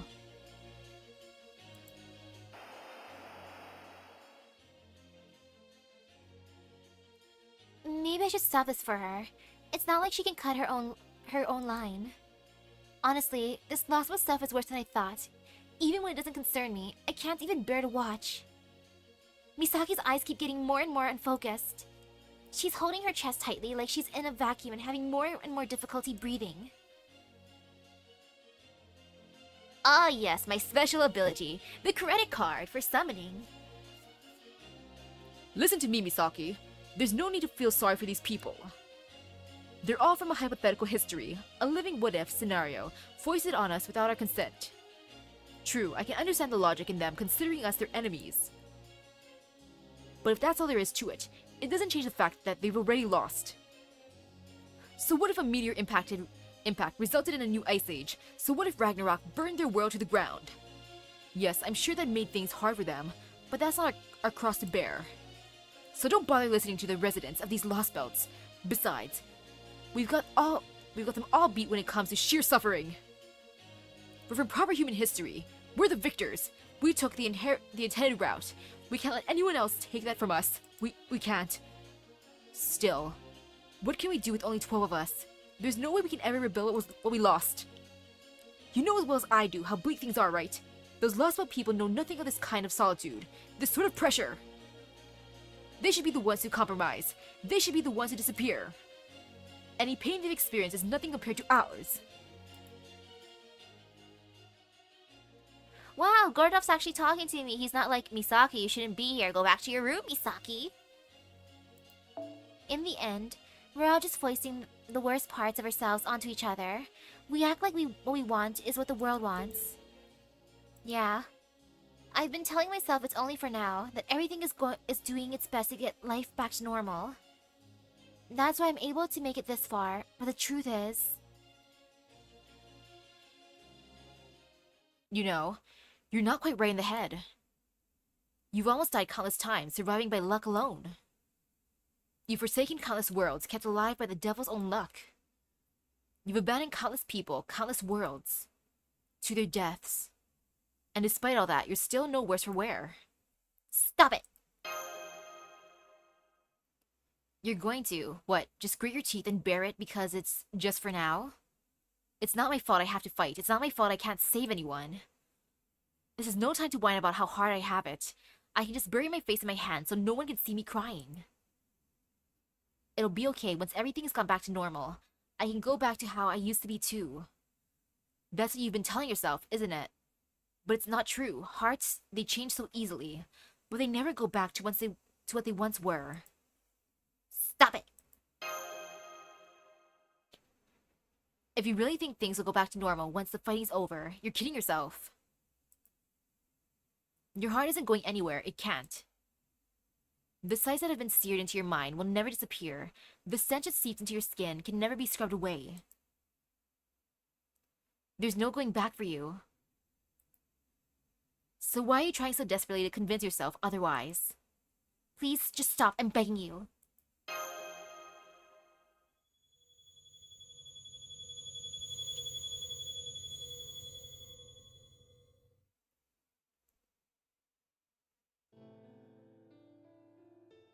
I like how one of my main concerns is losing my job in my version of the Lost Will, which I think is funny.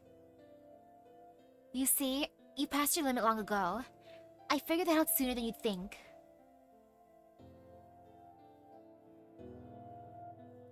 Nope. That's one of the better things about proper human history. Everybody's equal and no one is special. Since no one there is eternal or volatile the way fairies are here. In the outside world, things are pretty much always changing. Wow, that sounds like such a human way to run a kingdom. The truth is, I was thinking the exact opposite. You guys are all such liars, it makes me sick. Everybody's equal, no one is special, even as platitudes go, it's revolting. There will always be those who are superior, as well as their inferiors, of course. There will always be special people too. And yet, Oberon said that proper human history can settle its differences with peaceful discussion. It gives everyone a chance, but it doesn't allow anyone to succeed. It's all jealousy, bias, anger, fear, and people dragging each other down. Everybody's constantly deceiving one another, so none of them can make it out of the ruts they're stuck in. Oberon may not have meant it that way, but that's the impression of proper human history I got from him. That's why I asked if you really were okay with it. How you felt about working yourself to the bone, about living for a world like that. I guess I do have some concerns.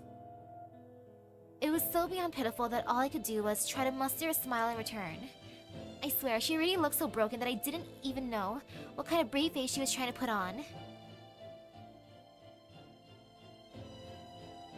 Her knees are starting to give out. It won't be long before the rest of her follows. I know this is none of my business, but I should at least put an end to her lost will before that happens. We may be separated by a wall, but I can still at least stop the Magecraft from... No, despite it all. Huh? Huh? Is she seriously standing back up now?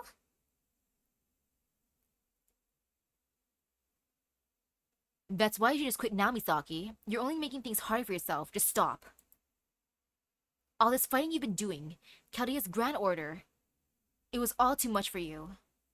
No, I did the thing. His words are just what I wanted to hear. That's right, it's exactly what I wanted someone to say to me for a long time now. It's okay, you've done enough. You don't have to finish what you started. Here, let me give you an example. The best thing for a species may be for it to continue to exist, but it's not always true for individuals. Individuals, people, if you like, are always wavering between two desires. The desire to continue, the desire for game over. There's nothing wrong with choosing game over. Everything has to end. If we refuse to accept that applies to life too, we'd never be able to do anything. So we all have to make our peace with that. No matter how long someone's winning streak might last, it must inevitably end. Huh? That's not good enough? You want to know what you should be aiming for then? I should have known you'd be so optimistic, Misaki. It's simple. Don't try for a game over, try for a game complete. You, me, and everyone else are going to have to roll credits someday. But until then, all we can do is try to complete as many other tasks before it's possible. Happy, sad, failure, success, none of that matters. As long as you've never done it before, anything goes. And you still have plenty left to do, don't you?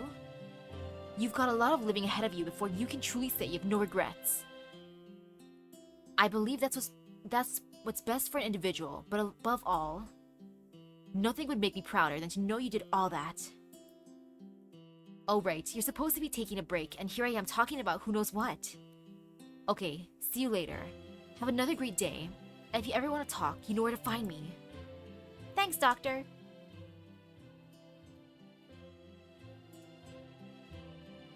That's right. Despite it all, Despite it all, I'm still not ready to give up.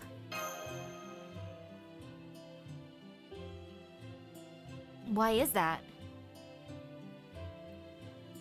At first, it was like a curse. I felt I had no choice but to fight, but not anymore. I've stepped on lots of things, and left so much and so many behind. Despite all that, I still have something pushing me forward.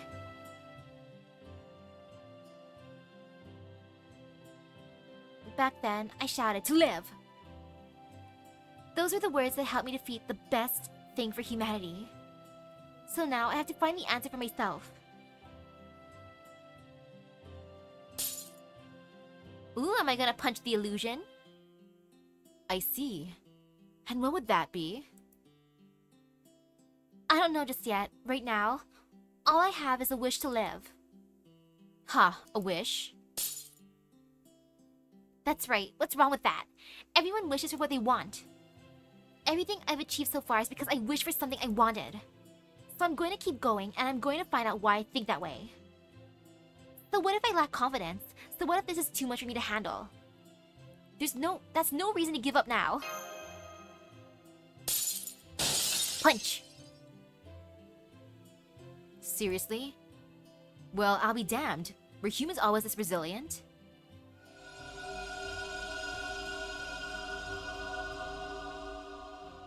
Silly illusion, you'd think you could stop me? I learned how to punch good. I just gotta punch away all my problems.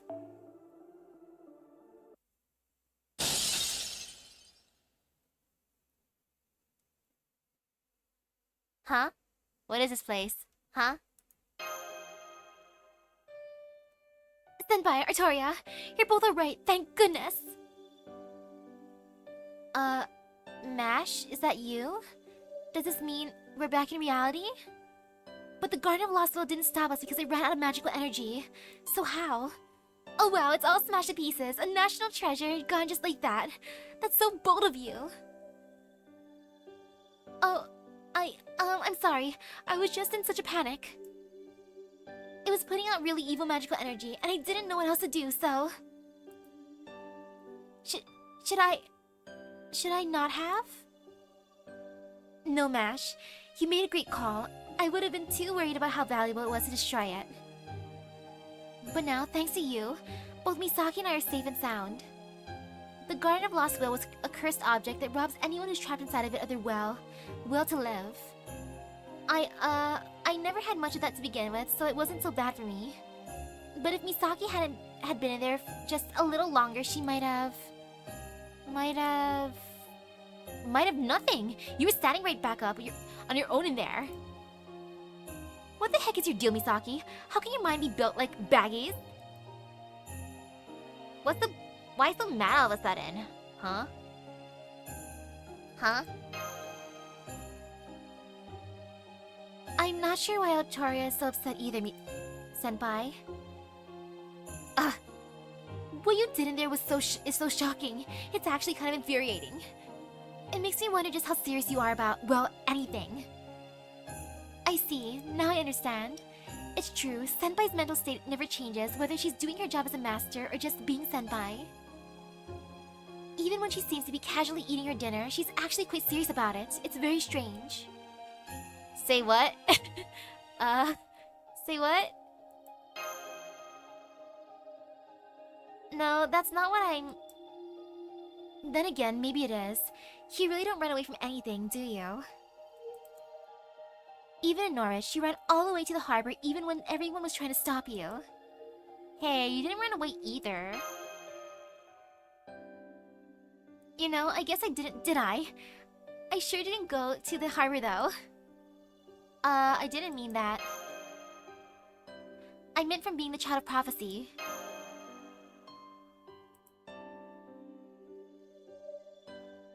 Oh my!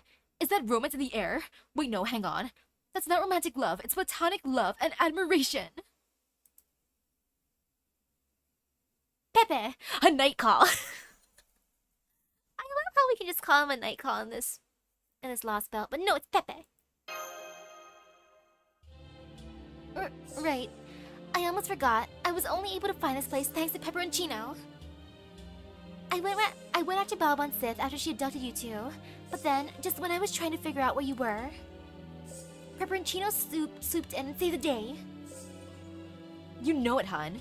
It took a lot out of me, but I ran all the way here with these long legs of mine. There's a reason I'm so proud of them. I wasn't sure at first whether I should help out or not, but Mashi was just barreling ahead so frantically. I mean, she sprinted from Edinburgh to New Darlington so fast, she actually kicked up dust clouds. So I simply couldn't help but step in, you know? Thanks, Count Pepperon. By the way, what is this place? New Darlington. I noticed Mash because I've been keeping an eye on the place from a nearby hill. New Darlington is Barrow's citadel. I've been looking for a chance to sneak in for a long time.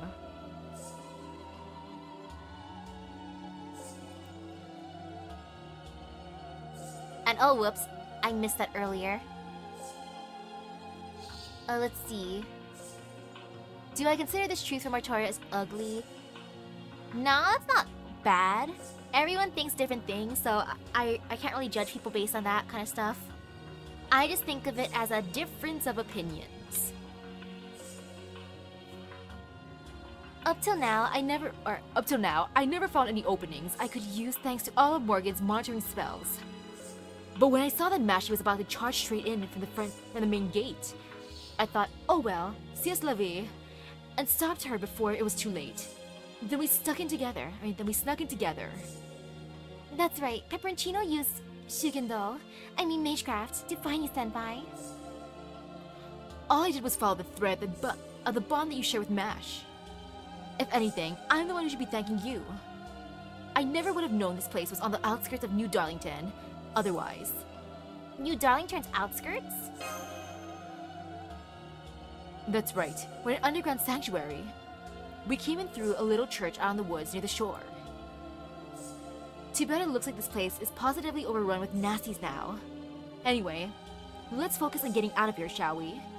This is the deepest floor of the sanctuary, a prison 80 meters below ground. It's a long and winding way back to the surface, so make sure you're all nice and limbered up first. I assume it was super cramped in that tiny little Artoria? You got it all wrong, Count. I don't think any kind of love is in the cards with me for... Haven't seen that face in a while. Artoria! Yes, I'm ready. Of course I'm ready. She was so hung up on the love thing. Oh my, her shoulders are as tense as anything. I do hope she'll be able to loosen up eventually. Well, we can worry about that later. Besides, it doesn't look like I need to stick my nose in any of that. I have a feeling time will solve a lot of these problems. Huh? Oh, don't you mind little old me. Now come on, let's hurry to the surface.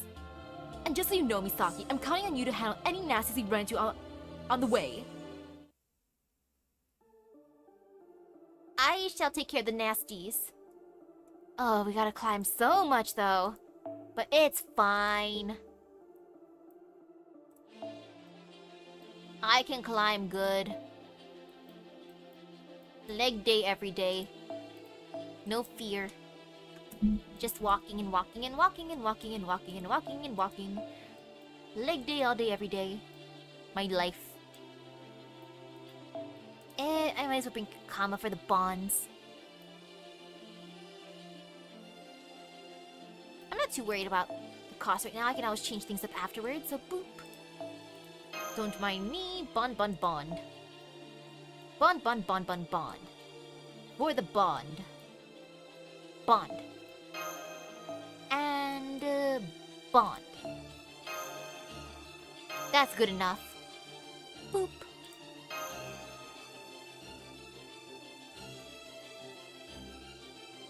It makes sense for Oberon to appear in my Garden of Lost Will.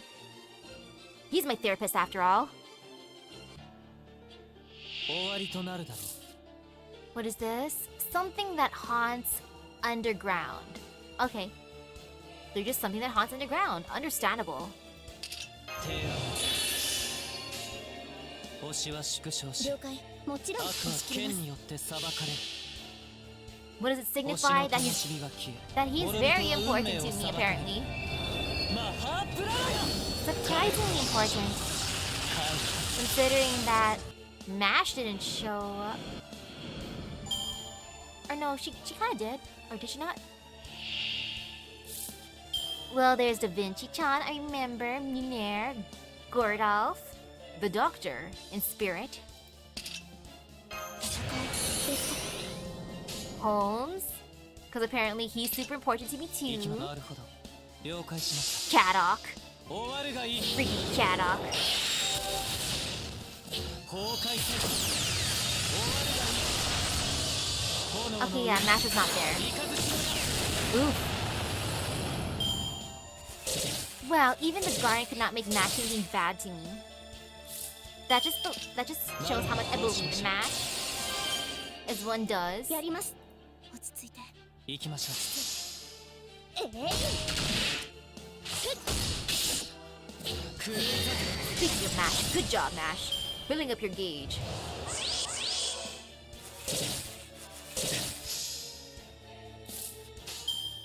了解しました。 Okay, this is ない good. ぞ I must save Noble Phantasms for the last one.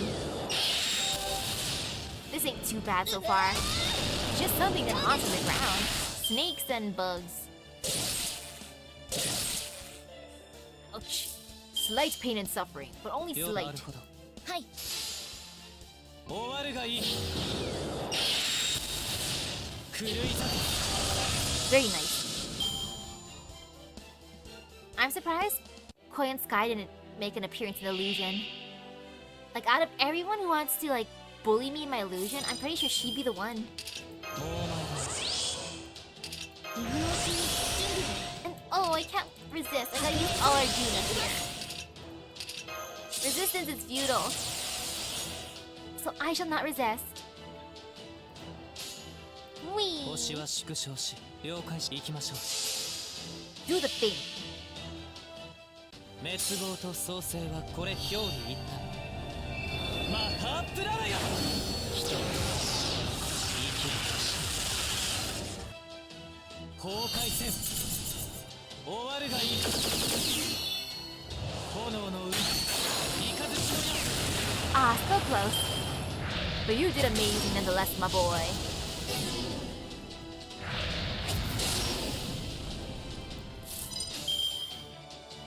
はい 行きましょう。なるほ Now Mash will do the thing. ターゲッ Great job, Mash. Mash smash. ど。悪を裁かなければならない。 Very, very good.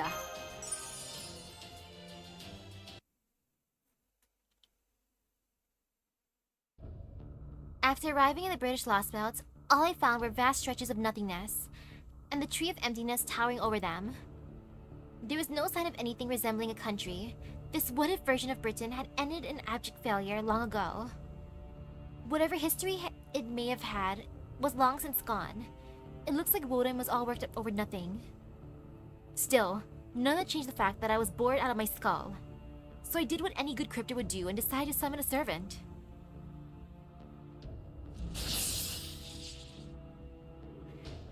I like that. I like that logic. I'm bored. I have nothing to do. Let me just summon. Whee! I am Morgan, the fairy ruler. I am Morgan, the fairy queen, a ruler. I have come in response to your summons. You there, descendant of witches. Are you a master? I couldn't have made a worse first impression. She saw through me in a single glance.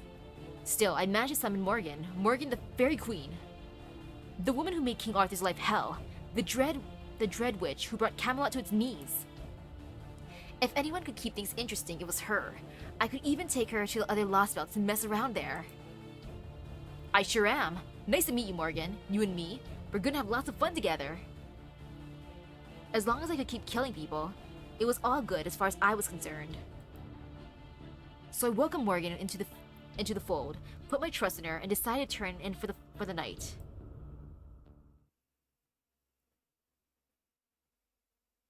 Huh?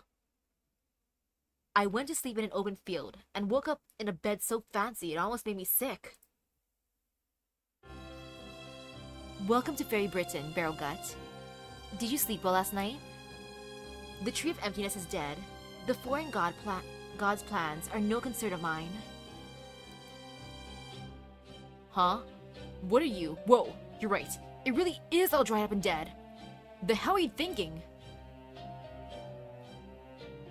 I have no further use for it. Fairy Britain is no longer a lost belt. And while I myself am no longer a servant, I am willing to keep you as my husband, Barrel Gut. This would purely be for appearance's sake, but the pretense would benefit us both. Hang on, what the hell's going on here? In the span of a single night, this barren island had become a civilized nation. There is no way I could tell Woda in that, so I gave up and accepted Morgan's offer to be your husband. Wow, she was the one who proposed.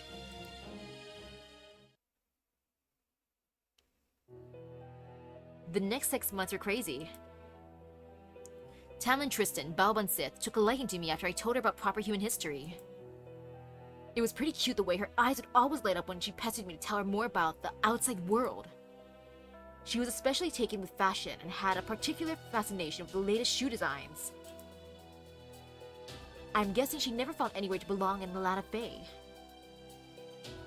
Later, we built the National Slaughterhouse Theater in the dowdy old city of New Darlington. There we put on every fun kind of show we could think of. Fairies hated Balwan Sith, well, before I came along. I just poured fuel in that fire.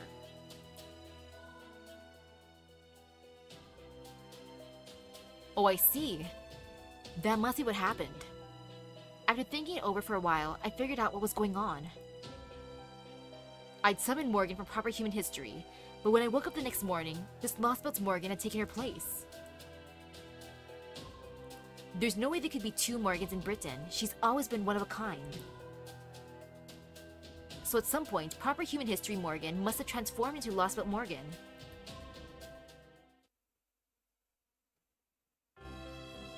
Correct. When you summoned me, I saw what had become of this British Lost Belt.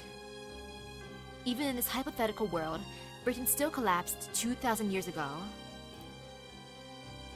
This I could not allow.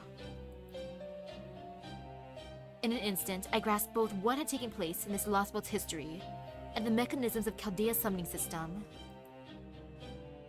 I deciphered the secrets of race shifting and used them myself. I knew it! Hot damn, you really are a monstrous genius among monstrous geniuses, aren't you? You reshaped yourself back in time and rewrote Britain's entire history. And you did it all within a few hours of me summoning you. Damn, girl! Oh, so is that what that was all about? Were you in a hurry to fix things because this place couldn't have come about as long as I knew about the old Lost Belt? True. I did need to alter the past while your consciousness was shut down. Information is the only thing which can be ray-shifted. To ray-shift a living person to a singularity, one must first use a coffin to transform their body into pseudo-spiritrons, pure information. Impressive though this theory of magecraft is, it is only made possible by singularities existing outside normal space-time. However, that is still no more than a way to correct distortions, a system that can only function within the confines of a singularity. Ray-shifting is not time-traveling, and thus cannot be used to alter the past. However, I already existed in this Lost Belt. I was here in the Fae Era 4000 as a fairy of paradise sent from Avalon. I see. So you send your own knowledge back into the past. Servants are ghost liners, which is just concentrated information when you get down to it. Of course, even a servant would normally disperse. as soon as they ray-shifted elsewhere that wasn't a singularity. But if there was something on the other end to receive that information, like the pre-existing email account, well, that's another story entirely. In proper human history, you were a witch who was defeated by King Arthur and lost your hold over Britain. As at history's queen, Morgan, you were rejected by the entire Isle. So you decided to trust those memories, that information, to the version of yourself that was born in this lost belt, didn't you? Correct. Following that ray shift, the Morgan of proper history, the servant you summoned, ceased to exist. But in exchange for a resolve, the Morgan of this lost belt learned the fate that awaited her. In the first original version of the Fae era, the Fairy of Paradise was murdered. And all but a handful of fairies were wiped out in the Great Calamity of Fae era 12,000. Once I learned the truth of my proper human history self, I was able to escape my would-be murderers and survive. I then changed the course of that destructive history and killed the Tree of Emptiness. Doing so would ultimately destroy this lost belt, but it also provided me with an opportunity. So long as someone capable of keeping this world alive remained, this lost belt would transform from fantasy into reality. That is the world in which you now find yourself. This is the era of the High Queen. This land is my fairy Britain. I built it with my own hands, and no one will ever take it from me. Yep, she's one hell of a woman. Probably the scariest one I've ever met in my life. She ray-shifted her own will into the past while I was asleep, even though it cost her her life. Then the Morgan from this lost belt inherited that knowledge, killed the Tree of Emptiness, and made a new history just for her. I don't like to think about this next part too much, but I probably disappeared too while all that was going on. I have seen the version of Britain from a 2019 where the Tree of Emptiness was still alive and well.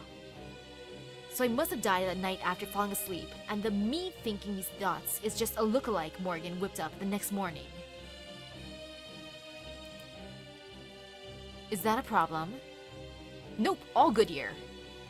When you've already been resurrected to suit someone else's purpose once before, why worry about a second time? Still, things are going to be different now. Without the Tree of Emptiness in the way, the era of the High Queen has been firmly established. You can't bring any more dead people back to life to iron out inconsistencies, and any outsiders who show up won't be able to mess with it either. You do know that the Chaldeans are going to do everything they can to destroy Britain of yours. This Britain of yours, right? I have no reason to be concerned with them. My enemy is your colleague. And Olympus's Tree of Emptiness, which now covers the entire planet. Damn, so you're planning to go on the offensive against the distant lost belt next? Granted, that probably is more urgent for you. But still, Wodenheim is no pushover, you know. And those Olympian gods seem like pretty bad news too. Besides, Wodenheim doesn't seem especially pitiful or interesting. Killing him would be a pretty big risk, and there wouldn't be much reward even if I succeeded. Are you saying you have no wish to fight Olympus's Cryptor? Did you not tell me that each Cryptor is competing with the others? Is that not why you were all resurrected? To vie to become the king of this planet? Nah, I don't know about the others, but I got zero interest in being a king. Then why did you answer the foreign god's call? Was mere survival your only concern? Well, yeah. Imagine you suddenly woke up dead and a mysterious voice says you're going to stay that way unless you accept their offer. Isn't it natural for humans to bet on an opportunity that'll mean life or death? Not for you. You have no attachment to your own life, and neither do you place any value on the lives of others. You live only for the moment, and seek nothing beyond that. You are prepared to meet your end at any time. A man such as you would never awaken simply to keep living. Ah, you're giving me way too much credit, your Majesty. I'm just your everyday hedonist. Sure, living is a pain in the ass, but I can deal with that as long as there's enough fun stuff to make up for it. Honestly, same, Beryl. That's how I feel about life too. Living's a pain in the ass, but I can put up with it as long as I'm entertained enough. Take Tamlin Gawain, for instance. She seems interesting. It'd be fun to mess with her. Spriggan, on the other hand, seems boring. He'd be better off as a villain of a B-movie. That's all there is to me, Morgan. Incidentally, you seem boring too, by which I mean, you won't be any good for helping me to pass time. So you can just relax and do your queen thing. Besides, I'm not strong enough to kill you anyway.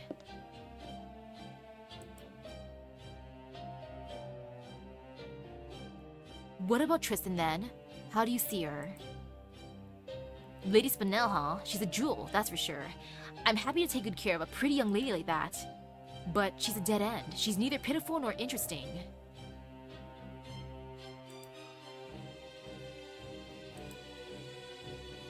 Just the thought of Harbinger with arms and legs makes my chest tighten up. The more promising someone's future is, the more that makes me want to ruin it. And believe me, I'm aware of how bad that makes me sound. I guess putting someone pitiful out of their misery is just my way of expressing my love. Ew. That's kinda cringe, Beryl.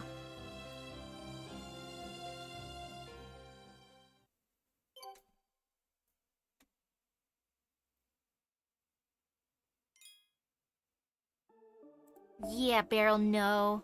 That form of love is bleh. Then again, I don't really experience love, so... I shouldn't be saying that.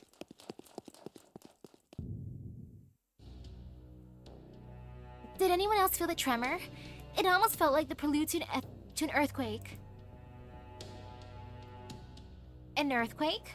We almost never get those in Britain. Let's hurry, I have a bad feeling about this. Pepe? Are you not feeling well? I couldn't help but notice that you haven't quite seemed like yourself. Oh, Mashi, you really don't miss anything, do you? Well, don't worry about me. I'm just feeling a little bummed out, that's all. But I do appreciate you looking out for me. Thanks, Mashi. Now, come on. Once you get through the door and out to the hall, it's a straight shot back to the surface. So let's get going already. You guys still aren't anywhere close to done.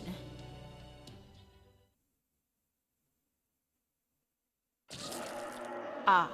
Ah. Ah. Ha. Ah. Ah. What are those things? Can I punch them now? Whoa, their bodies are rotten. They're corpses. The remains of the people who died in the calamity of Darlington 100 years ago come back to life. Now I see. This was a human burial ground. Alright, if they mean to attack us, we'll just have to defend ourselves. I'll keep the fighting to a minimum and secure a path to the upper floors. Thank you, Mash. Bunk them zombies. Go get 'em, Mash. Ew. Ew, why are all these seals? Ew. That is disgusting.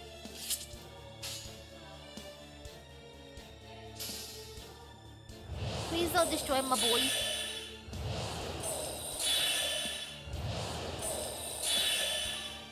Okay, they're just observing for now. Ew.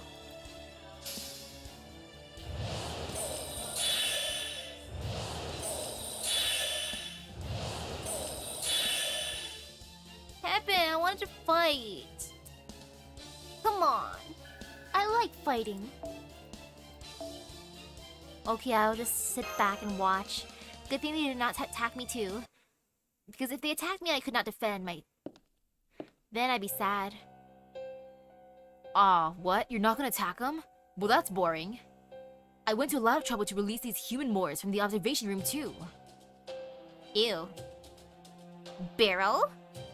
Human Moors? And I know, right? That's a lot of bond points for doing nothing. Beryl. Hi, Misaki. That makes what, 3 times we've run into each other now? Feels like you and I are more than just acquaintances by now, doesn't it? You said these things are human Moors. Does it mean what I think it does? As you can see, these things are human, but they're not corpses, like you thought they were. There's only one dead body left in all of Britain. Nah, these guys are just the fruit of the little research project I've been working on for the last 6 months. I wondered what would happen if you transplanted the Moors curse to a human. Well, here's the answer. They're alive and they're dead but alive. Being like that's so painful for them that all they can do is implore anyone who passes nearby for help. But that makes it pretty great party gifts. Because now, Moor's poison can infect humans just as well as it can fairies. Then if we fought them, we've had been... exclamation. Still, well, I'm not surprised to see Mash show up. I didn't expect you to be here too, Pepperoncino. I didn't think you'd come all the way to Britain just to avenge old Woodine. I never pegged you for the hot-blooded type. If anything, I figured you were more like me. That's true. You're a cleaner and I'm a killer. Neither of us were ever good people. Right, wrong, even whether this benefits me, none of that matters to me right now. I'm just here to kill you. If someone pisses scum off, like us off, that's all the reason we need to kill them, isn't it? You know, when you're right, you're right. Guess this means emotional appeals and peaceful discussion are off the table then. Another earthquake. Don't tell me that was. Another earthquake! That's right. As you can see, this burial ground's long past its prime, so I thought I'd give it a little renovation. Now it's my time to bury the evidence before Morgan finds out I got carried away with my experiments. I didn't have to tell you guys that, but hey, you, me, and Mash were all part of Team A once, right, Pepperoncino? So I figured the least I could do is warn you to scram before you wind up buried alive. I don't know about Misaki, but at least you two might be able to make it out of here in time. Beryl, get back here. We've gotta get these people out of here too. Beryl, get back here. Let me punch you, Beryl. But he said these people are still alive. Stay away from them! Don't you get it? You can't help them anymore. No one can. We're still deep underground. If we don't hurry out of here, we'll be dead too. Once we have a safe way out of here, then we can worry about rescuing anyone we can. Got it. I'll use Magecraft to help keep us safe. Let's hurry upstairs, Misaki. Did we make it? No, we're still underground. To reach the surface, we need to get there to get to the farthest end of the sanctuary. Are we there yet? Stop. Go back to the staircase. He just said shut the door on us, Pepe. Phew. That was close, but it looks like I just made it. Sorry for kicking you all out so fast. I know my legs are just terribly long. Is anyone hurt? No? Oh, good. What's going on, Count Pepperon?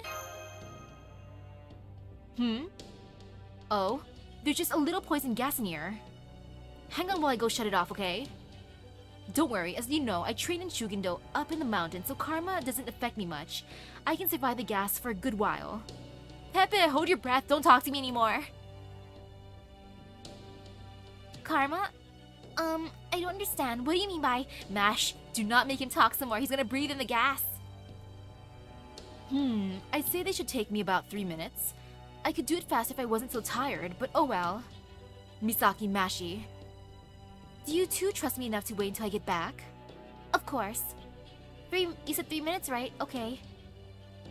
Okay. I can wait for 3 minutes. Please be okay. Great, alrighty. I'm just gonna go take care of this. This should be fun. I haven't had a chance to use my full strength in a long time. Thank you, Pepe. I believe in you. 3 minutes. We'll just be chilling here. No worries.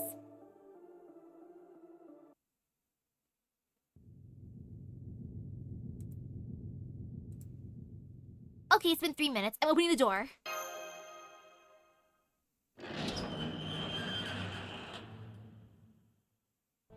Oh my, 3 minutes already? Time does fly when you're having fun, doesn't it? There you go, it's all spick and span. Now let's get out of here before it all comes crashing down, shall we? I never doubted you could do it, Pepe. Although, exactly what kind of poisonous gas was it? The ceiling in here is about 40 meters high. Was the gas heavier than air? Something like that. All sorts of things tend to stagnate in the air under a cemetery. Count Pepperon, are you Artoria? Well, he did say karma. Some sort of bad karma poison. Bad gotcha luck poison. Thank you for booping me in here. Keep me safe from the bad gotcha luck poison. Oh my, such fire in your eyes. Are you ready to continue our little love talk from earlier? Never mind, it's nothing. Oh? Well, that's too bad. I was so looking forward to chatting about romance. I guess that just shows how you've always lived your life. Artoria? I do have my concerns about that, but this time, I appreciate it. In that case, mind keeping it to yourself until all said and done? Thanks, hun. The lower levels must be completely buried by now. Come on, let's get out of here while we still can. Right. The exit's just over there. I'll lead the way.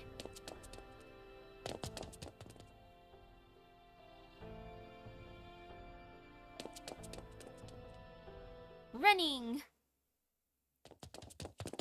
There it is. Be careful, Master. I'm detecting a powerful hostile magical energy up ahead. Oh, come on! How'd you get up here without a scratch on you? What the hell, guys?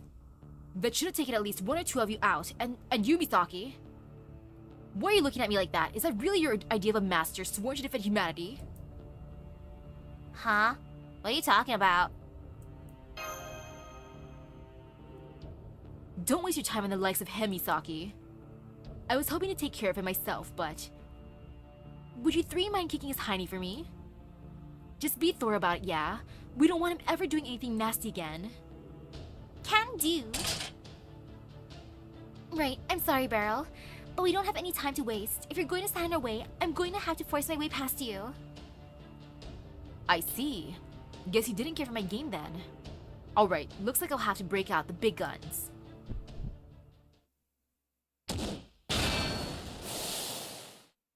Did he just deflect Mash's charge? No human should be able to do that. He's built different. The magical energy aura. Stand back, everyone. He's... Ah, ha. Sorry about this. I didn't want to have to show this side of myself if I didn't have to. But I waited long enough to be alone with Mash. Time for the rest of you to give us some privacy. I'ma punch Beryl myself. He has... No, it can't be. That's Woodrow's spirit origin.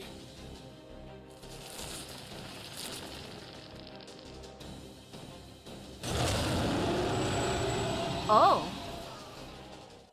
He basically turned into a more gothic-looking Woodrow's. This'll be an interesting fight. Yes, indeed. Very interesting. Wait a second. Okay. Very, very interesting. I should bonk him.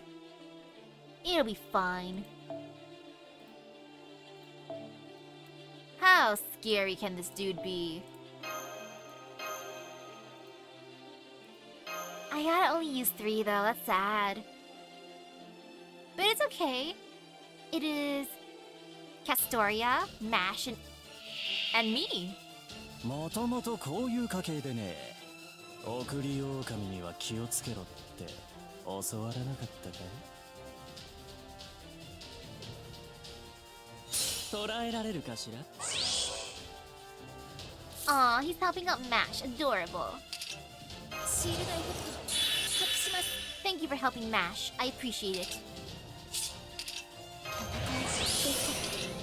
Precious Mash.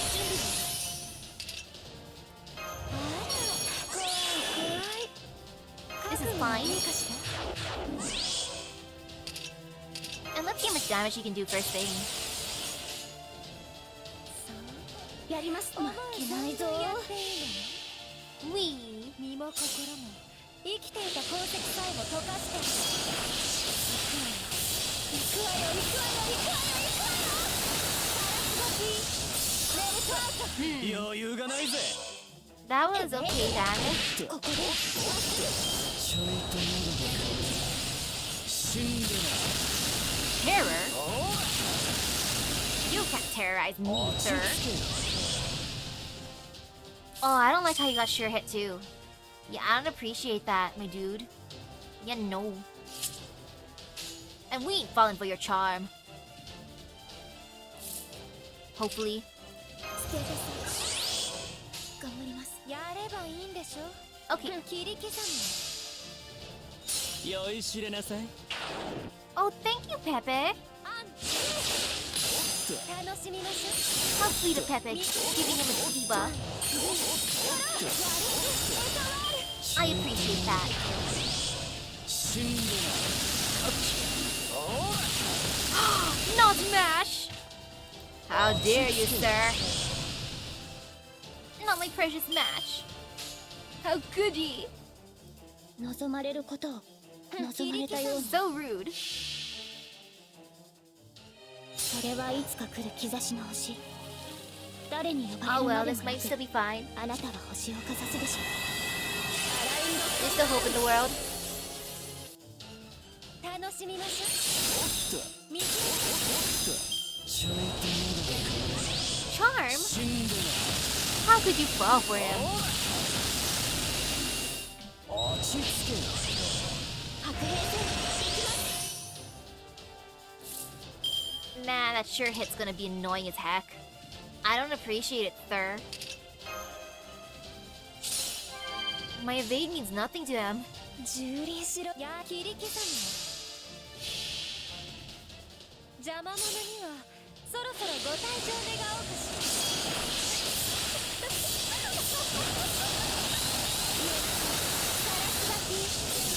ら余裕 Thank が you, ないぜ Melt.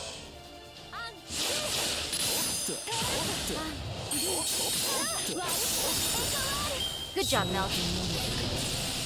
死んで He says he's thirsty, huh? 落ち着け Boo! Boo, sir, with your... That buff, I don't like it. もちやります負けないぞここで先生の杖 Oh well, it's fine. ちょいと喉が死んで Here she lived. 落ち着け Calm down, brother.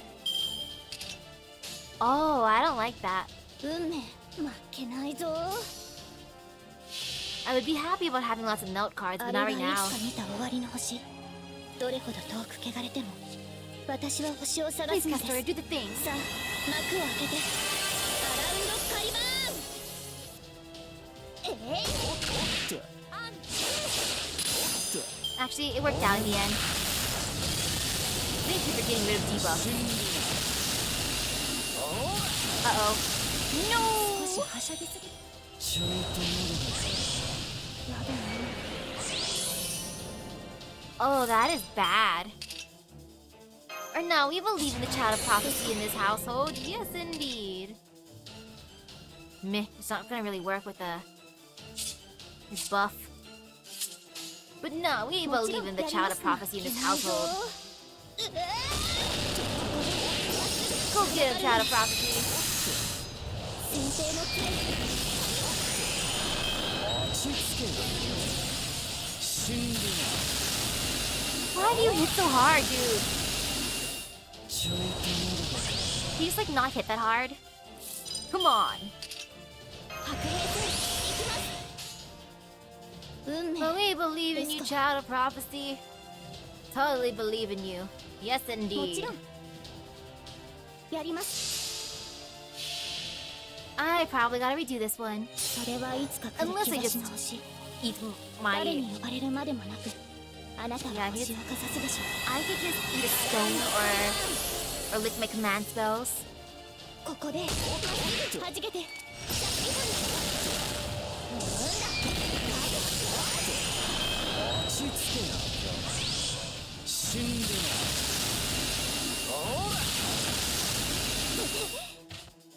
ちょいと喉が Yeah, sir. I'm just gonna lick my command spells. Blip. Delicious. Plus, I haven't even eaten my rocks. I could always eat my leyline stones later. I've just been hoarding them with no care in the world, basically.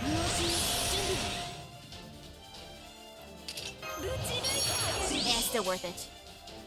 何のために会長私は最悪あれがの席にいつか見た終わりの星どれほど遠く汚れても私は星を探すのです。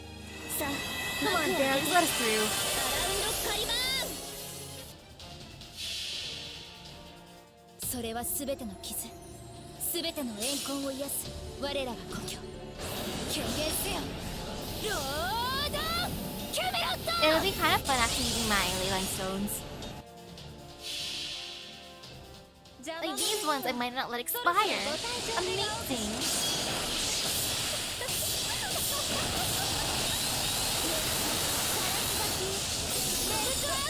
余裕がないぜ。おっと。 You gonna retreat now, bro? 押し付けよ。白兵戦行きます。ありがとうございます。 That's right. 皆さんのお He's かげです。 scared. He's like, Misaki, what the hell did you do? Licking your hand like that? Your marks disappeared. And now everyone's back to life? Yeah, I'm out of here.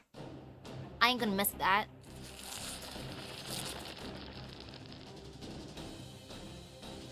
Do I have enough mana prisms to buy the shop ones? I should? They shouldn't be that expensive, right? What, tired already? Oh, come on, I'm just getting started. I didn't go through the trouble of copying Woodrose's spirit origin just for us to screw around. That's Woodrose's spirit origin?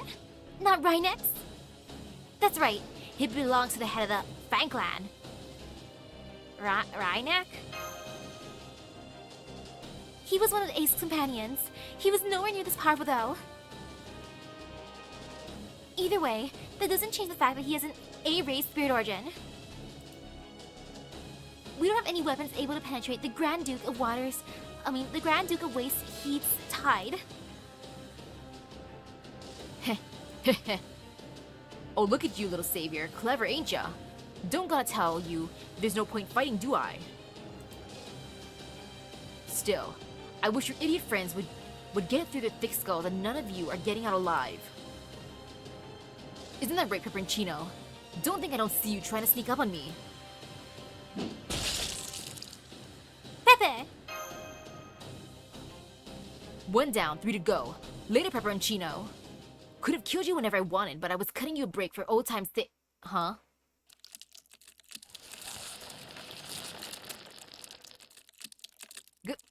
Gross! I feel sick! You, what the hell did you do to me? What is this? No, not Pepe. Pepe, you're okay, right? It's just a scratch, right, Pepe? Don't you recognize it? You've been testing it on who knows how many people. I was carrying enough for 500 people, and now I pass it on to you. What? You bastard, you already... That's right, I was already practically dead. So how do you like the taste of your own damn curse? The one that reflects right back onto you when you kill someone. Bleh. That is karma, then. That truly is karma for him. Bro's like, ew, disgusting. I created this, man.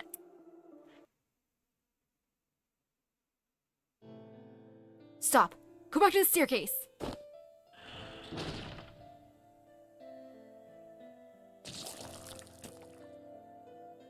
$200, $300. Oh my. I can't even count them all. This must be where he was keeping all the humans he was experimenting on. I knew Bear was a botanist, and that he knew a lot about witch magecraft and potions. But I had no idea he could also abuse curses like this. Those British witches really are bad news, aren't they? There's no way we can get past all of them unharmed. Get too close and they'll come after you, begging for help, touch them, and be poisoned. Kill them and get cursed.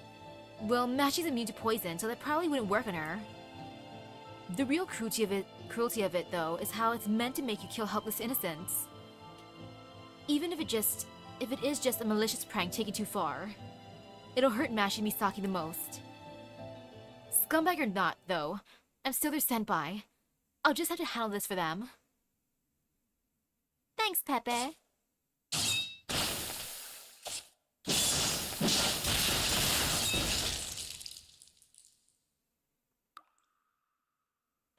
There we go, all done. Now I just need to cast a little illusion. Move the bodies over to the corner, hide all the blood and guts, and... Oh gosh, just look at me. My outfit and makeup's all a mess. Makes sense though, one curse for every person I just killed. Now my intestines are pulverized and my skin is in tatters. It's gonna take more than a trip to the spa to bounce back from this. Any halfway decent person would follow you all to the grave now, but I can't do that just yet. Would you all mind waiting just a little bit longer? I have one last thing I need to take care of. This is why Pepe's bestie material. Pepe's the greatest. Bleh! What the shit? What is wrong with this head of the Fan Clan's body? How the hell is the Morse curse even working on it? That's a little something for me, darling. I mixed in a little extra retaliating curse of my own to sweeten the deal, so to speak. A retaliating curse? You son of a... Is that any way to fight like a man? Please stop, Barrel. It really hurts to laugh right now. This is no time to be laughing, Pepe. We need to treat you right away. Thank you, Mashi, but don't worry about that. Misaki, you know what you have to do. I do. Let's do this, Mash. I do. Let's do this. Time to punch him. Right. Preparing to take out hostile Black Wolf at full power. Thank you, Pepe. If you want to go back to the border, you can. We'll take you to the border. You can recuperate there. I believe in you. And now, just for the funsies, I want to bring her this time. Might as well beat him up with a maid.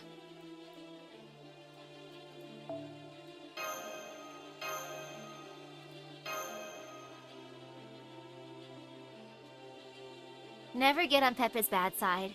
He's good as a friend, but terrifying as an enemy.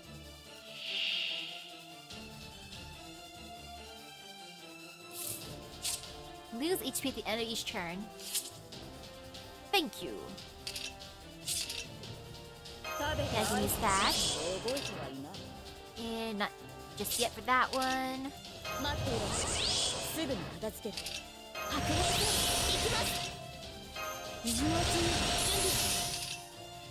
And then... that's for one ally though. I might as well just give it to her.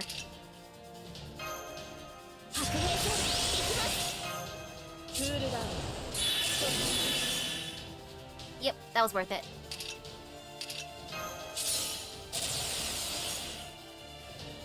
And I'm just gonna use this now. No fear.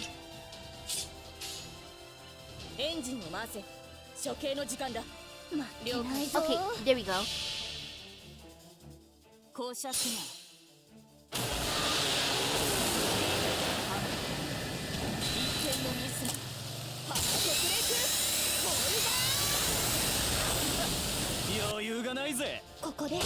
Great job, my maid.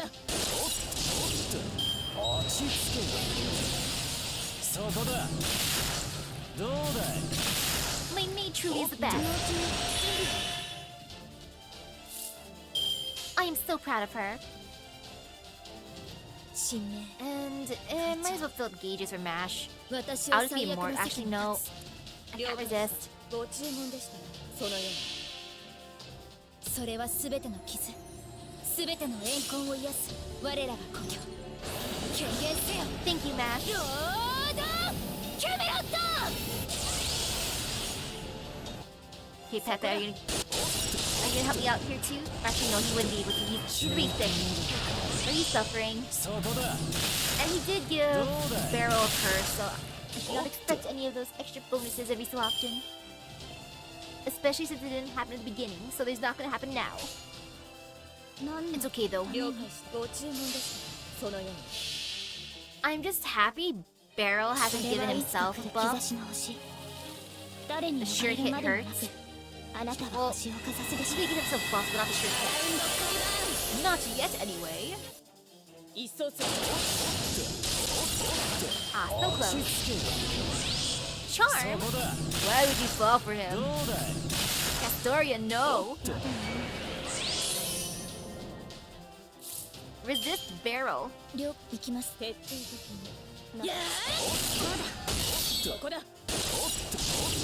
Thank you, MASH.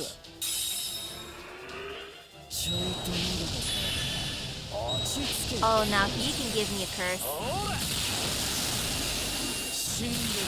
Ouch. おっと Ouch, sir, that hurts me. Physically, mentally, everything. I don't appreciate it, sir. シェータスシールドエフェクト発揮します。 I might as well fill up gauge. もちろんやります。徹底的にな。ここを待 Thanks, Castoria. So close. Oh no, the terror. そこだどうだい Oh, that is super bad. Well, that is a pain. That is pain and suffering. On multiple levels. That was very, very, very unfortunate. I don't like that, sir. Can you just, like, not do that? He thanks. イエスご注文ですそのように公爵が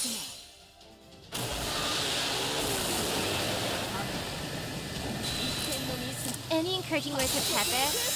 Come on, bestie. Once we get through this, we're gonna go. 余裕がないぜ We're gonna go talk about love while sipping on some tea and eating some snacks. And then Pepe will be like, of course, that sounds fun. I'm sorry, Mash. そこだ Like last time. どうだいおっと Thank you for the charisma of hope. I needed that. I needed that a lot. Thanks, girl. 運命 Ouch. エンジン了解した。あれはいつか見た終わりの星。どれほど遠く汚れても、私は星を探すのです。さあ、幕を開けて。 Poor Mash. 公爵が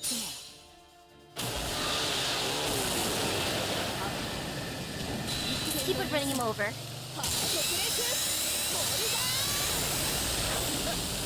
余裕がないぜ Thank you, my maid. 落ち着けそこだどうだいおっと Oh, I really hate that, sir. Like, can you just, like, not do that? Okay, thanks. I gotta fill up her gauge so that she can just run him over again. 一層強く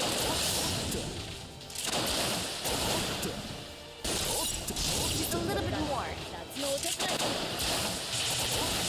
Okay, there. All good. Oh, I'm so glad the stun only worked on Castoria earlier. どうだい Oh, if it hurt my maid altar too, I would have been so upset. クールダウン That could have ended up really bad. 待っていますすぐに片付けるエンジン徹底了解し Phew. All good. た逃がす I'm so happy maid altar doesn't really fall for the curse. Or, the curse of terror. I'm proud of her. 余裕がないおいおいこんなのありかよ Great job. Maid altar has saved the day.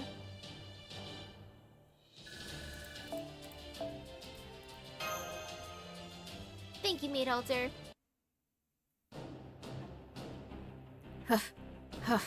Grah! You really did it, damn it. I'm impressed, Pepperoncino. Alright, I see how it is. I admit, you got me. I'm the one who messed up, so I'll be the one to run for it. He escaped through the skylight. I guess we won't be following him, no matter... Not that it matters now. Pepe! Pepe! Oh?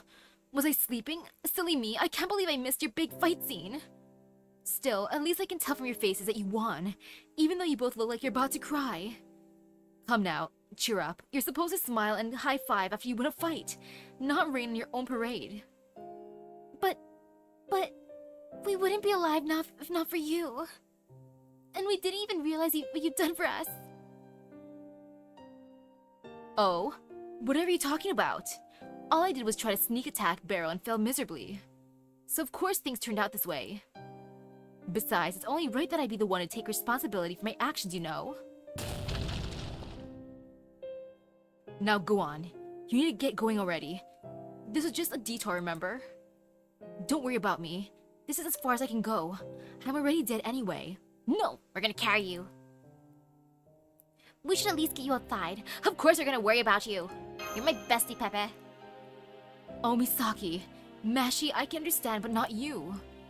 Carrying the dead will only slow you down, especially now when I'm full to bursting with curses. Besides, we're enemies. We're always going to go our separate ways sooner or later. Not to mention, I really am a despicable murderer. I just went after someone worse this time. Believe me, you two have no reason to mourn someone like me. But you're still my bestie. I still don't know anything about that side of you. Exactly. I'm glad you never did. I'm glad my lovely little Kohai never ended up hating me. Pepe. Hey now, no crying. Besides, Beryl and I are cut from the same cloth. We're both worthless good-for-nothings at heart. I was always thinking more about how things would end than how long they keep going. Do you know why people like me violate the law? It's not because we want to do bad things. We just want to get out of keeping on for keeping on's sake. The laws people make are meant to help them flourish longer and better, just like humanity itself. So after defying them, ignoring them, and breaking them, the bills finally come due. But you two aren't like that. You two want to keep on keeping on, right? Then that's exactly what you should do. You should keep running and running. Until you've got so far, people like me can't even see you anymore.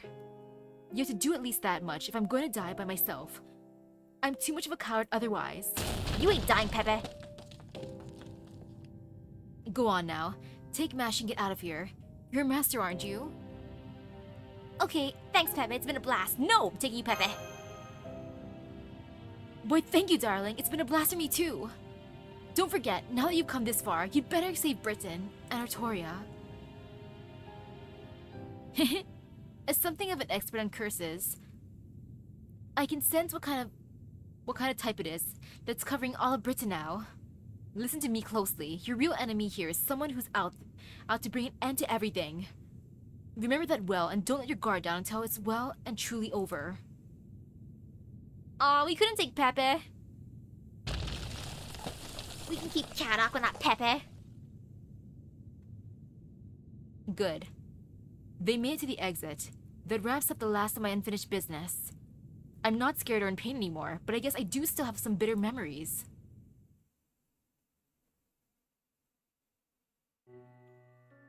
I killed them, all of them. In the span of a few minutes, while the moon was hidden behind clouds. I killed all 400 members of my clan while they slept.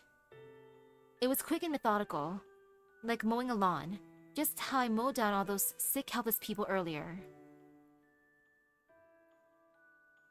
When I was 10 years old, my clan expected great things of me. They saw me as the first genius born to the clan since our founder's day. I wanted to live up to their expectations, but it simply wasn't possible. I was born with different inclinations. My heart and my body never quite fit. My mind was fundamentally opposed to being the kind of person the world at large demanded I be.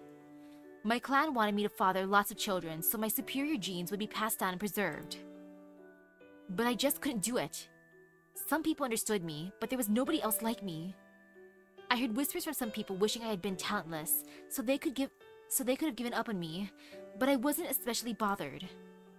I never had any grudges or complaints. I did wonder why I'd been born the way I was. But I didn't begrudge anyone or hate anyone or feel bad about my situation. I knew I couldn't help having been born who I am. It wasn't my place to gripe about it, and it wasn't worth asserting my rights over either. The only thing I felt a little bad about was knowing that there would never be anything more to my life. Rojinsu is the power to know your own fate. By the time I was 10 years old, I knew that my soul would never be reincarnated again. I might have been sad about that if I'd still been in the middle of my journey, but instead, knowing this would be my last life. I only felt pity for this imperfect world, and the fate all humans are given. Fast forward 10 years. There was nothing left for me to learn on the mountain, so I decided to put it behind me. But before I did that, there was something else I needed to do.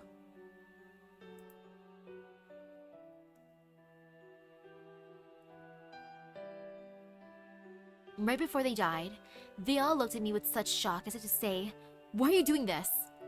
We'd all been through a lot together. We may have been irredeemable scum, but we were still practically family. And yes, I did love everyone in the Myorenji clan, but that child has no talent whatsoever. We should put him out of his misery now. Don't be ridiculous, he's still soft, that's all. Just put one of his eyes out and make him kill his little brother. That'll make him awaken to his true talent. Pepe's built different. Good point. Better to bet on one making it than getting rid of both of them. Though same, if someone was like, "Your destiny is to make lots and lots of bebes," I'd be like, "Hell no!" Except, in my case, I'd be like, "Hell no, unless I'm the father. Then maybe." But otherwise, hell no. Exactly. Besides, that's what they did to us when we were at the age, right? When I overheard that conversation, I cried. I knew then and there was no place in modern society for a clan with karma like that. That was my last memory as a Myorenji Aro. After that, I completely forgot everything that happened on that mountain.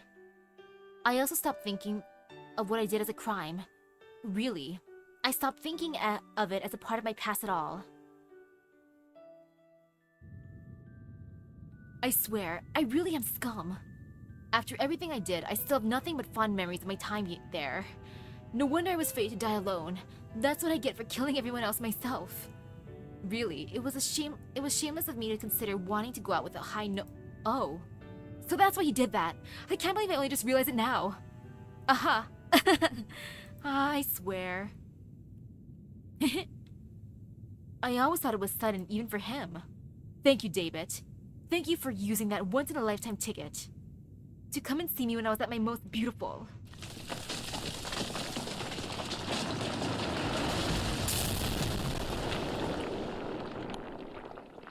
Pepe, please be fine.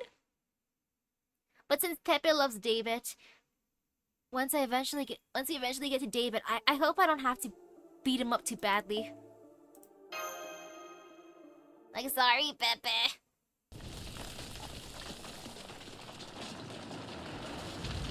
I'm sad. Pepe's amazing. It sounds like it's done collapsing. Pepe. Oh, Pepe. Though I'm glad David was there for him, I guess.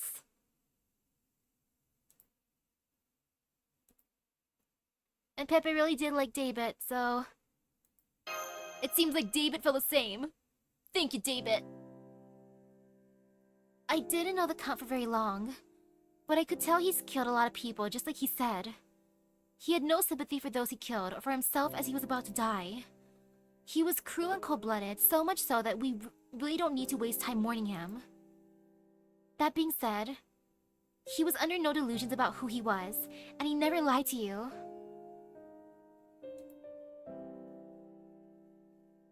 He was so true to himself, it was almost scary. He really did whatever he liked, however he felt like it. So, I guess what I'm trying to say is... He was just doing what he wanted to, right? He was always good about taking care of others. He was just doing what he wanted to. Not my favorite Pepe. Right, I'm sure that he would have smiled and said so himself. He was a strange, mysterious sort of person through and through. He was more egalitarian with himself than those around him, than anyone I've ever met. Okay. This lost belt is cruel.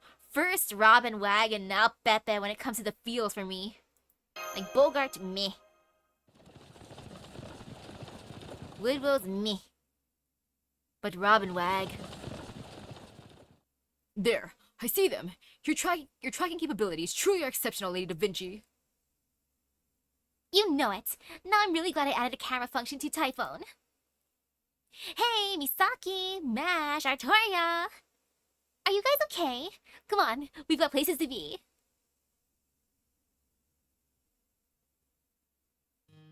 I see. So Pepe's... What a loss. I was always hoping he would take over as a new head of Norwich one day. Yeah, it's sad, but I'm afraid you'll have to mourn him later. Don't you got something to tell them, Da Vinci? I could tell myself if you like, but I figure it's better coming from you. All right, Artoria. We've got an emergency message from Oberon. It said the Round Table Army has captured Oxford. You can ring the bell of pilgrimage at any time. Please get here before the Queen's army comes to retake it. That's right, Percival beat the Fang Clan while we were away up in North. So we don't have to fight this time. No, come on. Let's get to Oxford as soon as we can.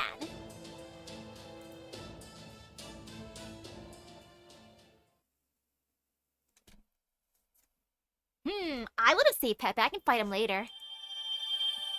Like heck, in the other Lost Spell, we were best frenemies. We were allies at some points, enemies at other points. Like, I'd rather fight the final night, because I think fighting's fun. And not just in games, fighting is sometimes fun, as long as it's mutual fighting. If it's one-sided, then it's not as fun, but if it's mutual, then I like it.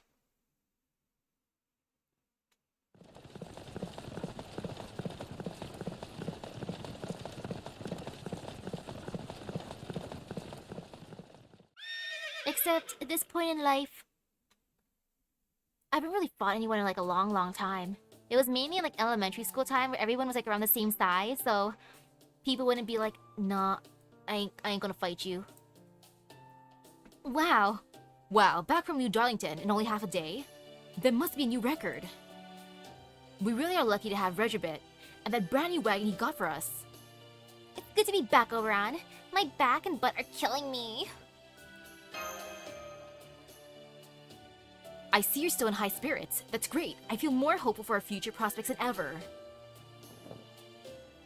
Welcome back from Orkney, everyone. I'm glad to see you all alive and well. Just you here, Percival? Percival, where's Gareth? Oh right, Londinium. That's a shame. But it's also understandable. Thanks for taking care of Oxford, Percival. It couldn't have been easy to conquer a city with walls like that. Oh no. I could have never done it without Artoria. We asked for a peaceful negotiation several times after we surrounded the city, but they refused to listen. We were just settling in for a protracted battle when we heard Orkney's bell ring out. That boosted the Round Table Army's morale and sent the Oxford soldiers into panic. Percival's just being modest. Even without Orkney's bell, he could have taken the city in a few days. It's not just the Fang Clan fairies living in Oxford. There are Earth and Wind Clan fairies too. And their frustrations alone had the whole city on edge, like a bomb just waiting to go off. They were more resentful of the Fang Clan than they were afraid of the Round Table army surrounding them. So thanks in part to that internal pressure, the Fang Clan had a change of heart. They weren't serving Morgan because they truly believed in her. It was really only Woodrose who was devoted to her.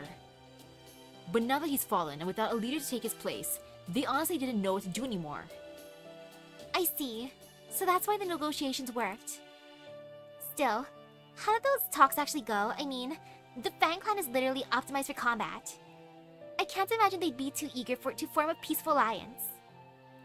That's true. Even putting the Round Table army aside, we've seen a lot of fairies among the volunteer soldiers with their own grudges against the Fang Clan. In particular, a number of Woodrose's officers have been plundering nearby villages. And we've had a lot of requests from fairies wishing to take their revenge on them. So suffice to say, it would be pretty difficult to recruit the Fang Clan into the rebel army at this point. That makes sense, but we also can't just do nothing about them. And keeping them all locked up in Londinium until our war with the Queen is over doesn't seem very realistic either. Yes, we discussed how to handle them among ourselves. But then Lady Murian came along with a proposition. Miriam from Gloucester? That's right. She said Gloucester would join the rebel army as long as we guarantee the Fang Clan's safety. She said Gloucester will take in any Fang Clan ferry with nowhere else to go as part of an emergency war effort. Thanks to that, we were able to guarantee the safety of any soldier who surrendered, which turned out to be the key to our peaceful takeover. We did take the liberty of shackling all the Fang Clan fairies who surrendered in front of the other soldiers. But once they arrived in Gloucester, their shackles would be removed, and they'll be free fairies again. Lady Miriam said she'll employ them as mercenaries, which works out since Gloucester doesn't currently have a garrison. I still can't help but be a little nervous, but that's great. I guess this means we have more forces on our side now? Yeah, I can't help but be a little nervous, but that's great. That's right, it's a twofer. Now we don't have to worry about dealing with the Fang Clan, and we also have Miriam on our side. Though really, Gloucester's basically been on our side since we rang their bell. Anyway, feels good to finally have all of our ducks in a row, doesn't it? Well, yeah, it does, but I don't know. Does this mean you've already had the Fang Clan brought to Gloucester? That's right, every one of them who surrendered here, along with the prisoners we've been keeping in Londinium. In fact, Miriam said that every Fang Clan member in Britain, well except for the ones who live in Camelot, was welcome to come. Woodwell's banned his clan from most forms of entertainment, aside from going to restaurants after all. So I bet by this point, all the Fang Clan's fairies, who have never seen anything in like Gloucester's glitz before, must be having the time of their lives.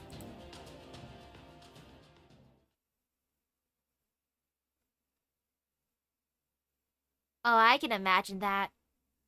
Like, first time I've been in a city-like area, I thought it was amazing. I'm like, ooh, pretty lights. Look at this fancy stuff. Are you okay, Lady Miriam? You look a bit pale, and you don't seem quite yourself. Perhaps you should lie down for a while? If you'd like, I'd be happy to show the Fang Clan fairies to their quarters myself. Don't be ridiculous, Queen Skya. I've never felt better in my life. I've been waiting for so long for this moment, and it's finally here. I've been preparing for so long, so I would be ready when it came. I haven't felt this light on my feet since my last visit to the Royal Library. Oh, while we're at it, would you like to take a look? I'm especially proud of this one. Oh yes, I'd love to. I've actually been dying to see it up close. I simply love learning about new technology. Oh ho, so that works like that. And this fits into this. Wow, you even perfectly replicate the water. And as for the buildings, oh my, just look at all this detail. And I see you even have double beds. Well, does it meet your standards? Does it? Why, I'm downright jealous. I can scarcely tear my eyes away from the sheer quality, nor can I believe the sheer originality. It's elaborate, exquisite, beautiful, and simply superb. I'd love to have something so dedicated to... in my own company. Thank you, Lady Fox. Now that I'm in an excellent mood, I'm going to get to work. Just to be sure, would you mind guarding this room? Huh? To think that a woman of my talents would be reduced to working security. Of course I'd be glad to help. I won't let so much as a mouse pass while you're gone. That being said, are you sure you want to do this now? You said yourself you could do it any time. I'm surprised to hear that from you, Queen Skya. When you get the chance, you take it immediately, right? I do understand how Lady Miriam feels, at least to a degree. But I also know that while it's normal for fools to do foolish things, wise people doing foolish things always leads them to ruin. I do hope you know that as well, Lady Miriam. Let's believe in Miriam. Let her cook.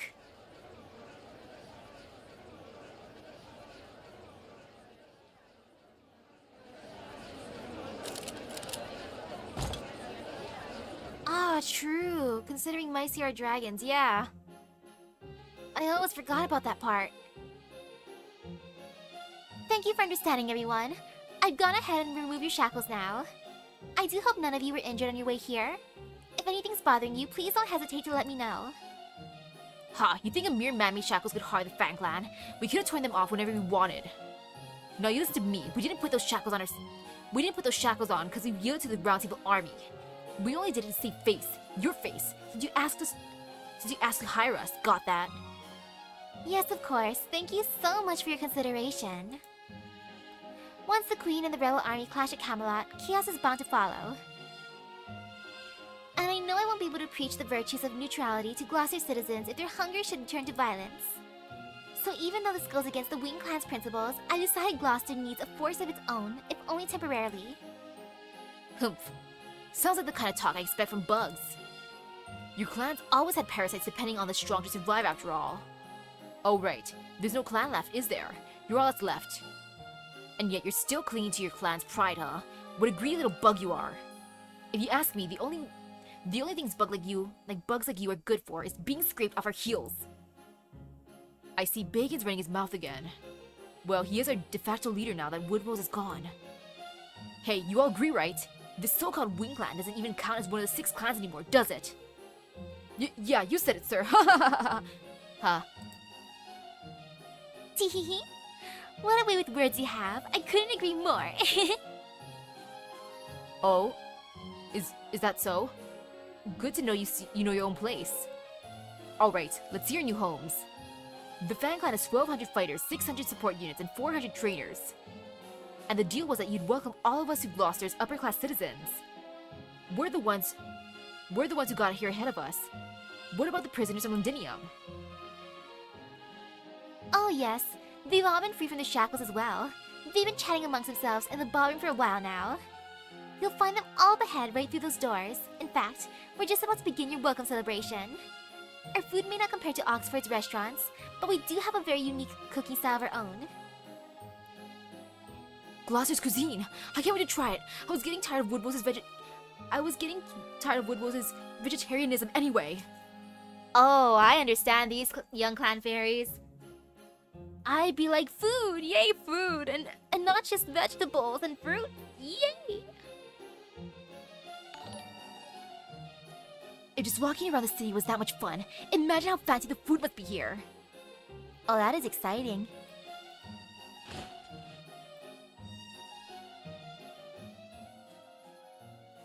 I want some of the food. Wow, it's beautiful. I've never seen such wonderful scenery inside a city before. Gloucester really is amazing. It's far better than the damn insect deserves. Ha! It won't be Miriam's much longer now that she's invited us here.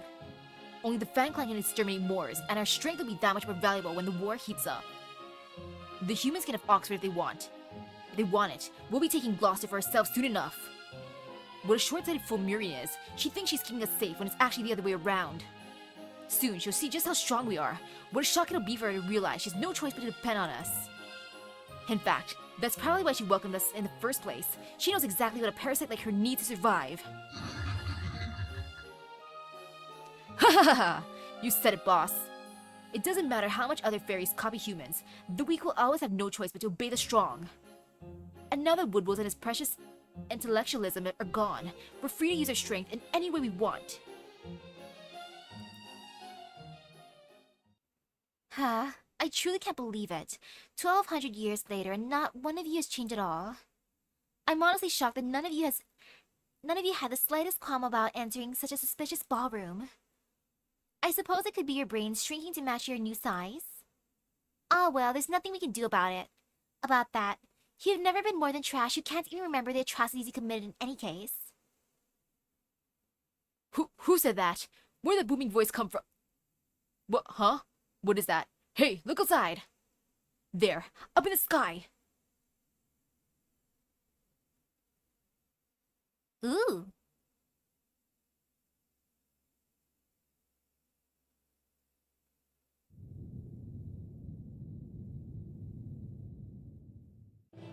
I like this. This can be the next thumbnail. I'm into this. So you finally noticed me. I've been watching you all this time, you know. Good evening, members of the Fan Clan. Welcome to my game board.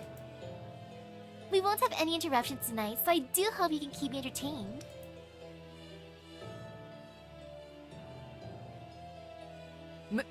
Miriam? And ah yes, them baby vibes. Another potential thumbnail. Boop. What's going on? When did she get a sacrament to make herself huge? I thought only Spriggans could do that. Really? That's the first thing you want to know? Well, okay. But only because it'll add to your humiliation. Gloucester is my personal fate domain. I spent 1,000 years establishing its rules. The logic of the outside world doesn't apply here. My word is all. Here, the weak become strong, and the strong become weak. And this place, in particular, is a world unto itself that reflects my mind even more closely. An insect space that shrinks everyone who enters it. Now do you understand? Oh, look at that cute blushy face. So precious. So cute. I didn't grow, you all shrank. You're all as small as the insects you've ground beneath your feet. Miriam, how dare you look down on us? Cut this crap out now, and turn us back to normal. A mere insect like you would never be able to survive without our help. Oh my, the Fang Clan's third best fighter indeed. It's almost mesmerizing how bold and brazen you are. But...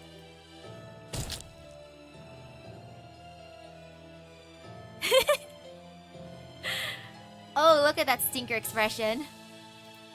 I suppose it's all brawn, no brains, hmm? You didn't think how easy it would be for this mere insect to crush you with a finger, did you?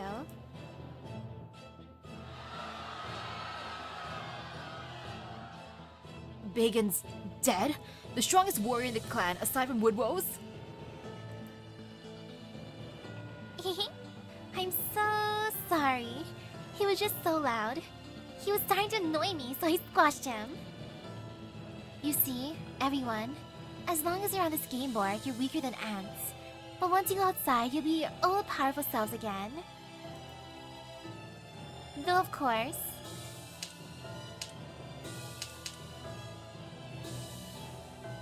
the only way for you to get outside is to kill me. Any other clan would probably admit defeat here. But you're the strongest clan in all of Britain, right? Who knows? Maybe you'll actually be able to beat me. Run! Run for your lives! Get outside the ballroom. Head for the forest. Hurry before she smashes. Egg!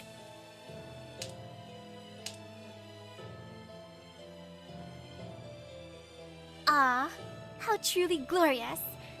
They don't even have time to scream before I squish them. I must admit, you're all dumber than I could have imagined. Have you really not grasped that there is no outside here? Try to run to the woods, and I'll flatten you with a wave of my hand. Try to run to the lake, and I'll churn the water and drown you. Even if you somehow manage to make it to the moon, I just eat the whole moon with you with it.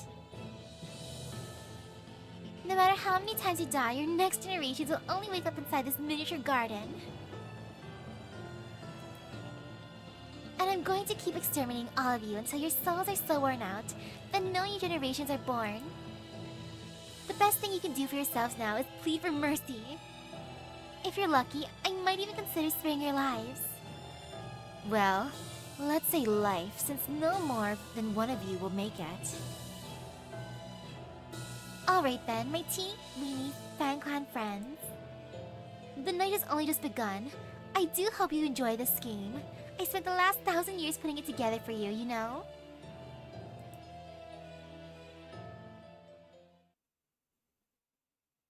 Miriam, you scary. Take that, and that, and that. And in actuality, this is what it looks like from a different point of view. You can't hide from me. Not in the woods. Not anywhere. Die, die, die.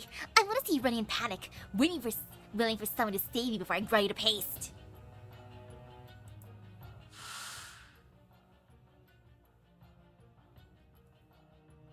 You feel dread for Miriam? I like Miriam. She entertains me. Sometimes crazies are fun. And she's the kind of crazy I'm kind of into. Gah. Not fighting back didn't save them. Obeying didn't save them. Running away didn't save them. Everyone I ever knew, they're all dead. Those Fang Clan barbarians ate them. Bit right into their arms and legs while they're still alive. How dare they call themselves Britain's guardians? How they can't make anything themselves. All they do is destroy. Every day they just go around doing whatever they want. All because they happen to be born strong. Then just when our clan starts pulling ahead of them, they decide to hunt us down for sport. And when they couldn't figure out what to do with the survivors, they decided it'd be easier to just get rid of everyone. That's the worst part of it all. Those barbaric wolves just live their whole lives doing whatever pops into their heads. Well, I won't let them get away with this.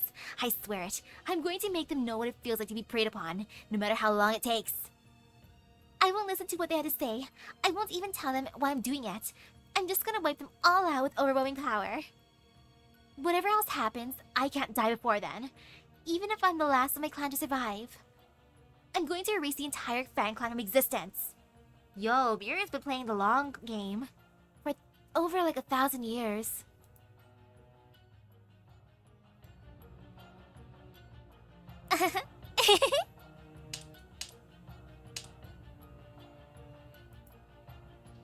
Whether Morgan or the Child of Prophecy wins, Britain will stick around.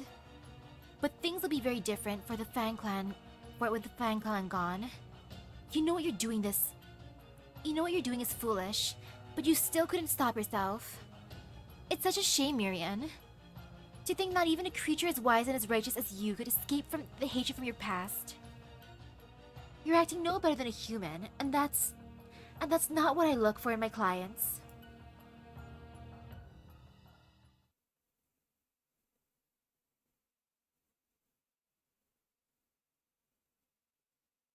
Never get on Miriam's bad side.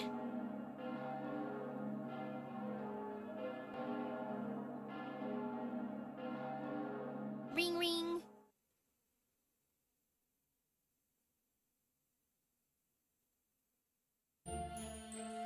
That takes care of the 5th bell. According to the prophecy, there's only one left to go now. Yes, the Mirror Clan's bell. We've been doing everything we can to find it, but to no avail. I'm so sorry we can't be of more help. I've been flying everywhere in search of it, and there just isn't a 6th bell to be found. I can't say I'm not nervous about this, but I think we need to give up on the 6th bell. Besides, we saw in Norwich that Einzel's prophecy isn't perfect, right? So now that Artorias has enough magical energy to cover the entire Round Table army, and with Nocnare's forces on our side, we should be a good match for the Queen's army. That's true. And now that Lady Nocnare has agreed to ally with us, we can't afford to be late to the party. I'll call for the 3rd platoon and volunteer soldiers we left in Londinium to join us here. As soon as they arrive, we'll set out for Camelot. Are you okay with this, Artoria? It'll be great to see Gareth again. Yes, I'm very glad about that. I hope she likes the souvenirs I got her in Edinburgh. By the way, I know it's kind of late to ask this now, but what are the bells of pilgrimage anyway? I can tell they're special since the clan heads all protect them, but that's it. They're tolling carries all across Britain. Artoria gets more full of herself every time she rings one. Bells like that are usually just meant to mark the time, right? How do they figure into a pilgrimage? It really is pretty lame to game to be asking that, Muramasa. Even so, I've been wondering the same thing. Putting aside the fact that in proper human history, bells were used to keep fairies away.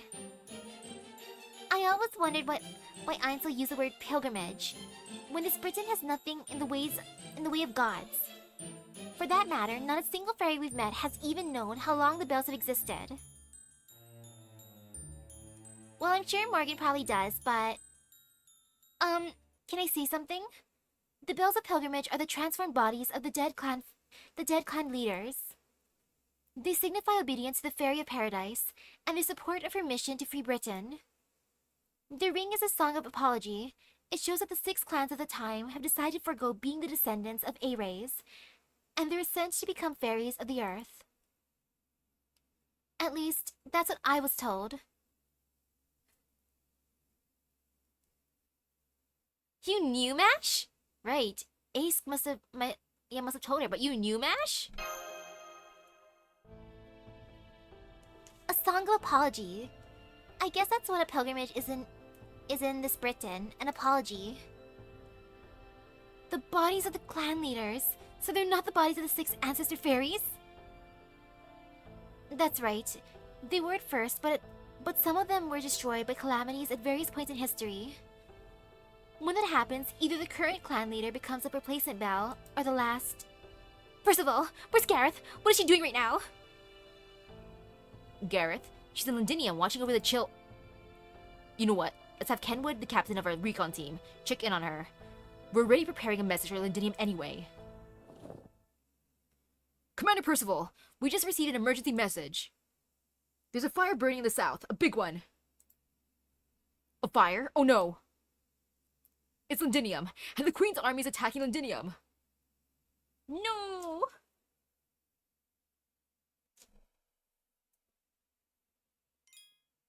Okay, time to rush to Londinium.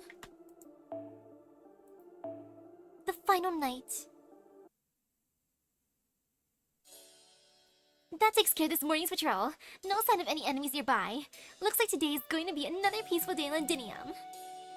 They said the battle at Oxford concluded with the peaceful negotiations too. I wonder if the Round Table Army's having a fancy breakfast at one of the restaurants there now. I'd love to see what they're eating. Huh? What's that sound? Is there something going on inside the cast? Huh? Why are they all fighting each other? What? There she is! It's the fairy who's with the Child of Prophecy. Just heard? Great. Let's kill her now! She's just another filthy member of the Round Table Army anyway.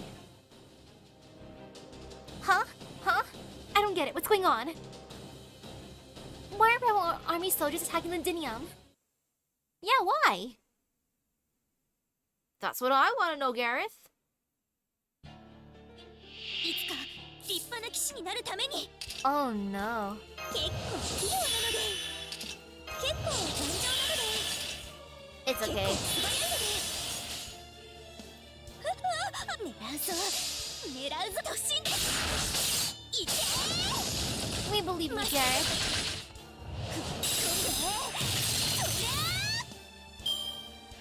That's a nice amount of stars. No fear. アフター I'll bonk this dude 自 now. 分でも狙うぞ狙うぞ Go get him. 参ります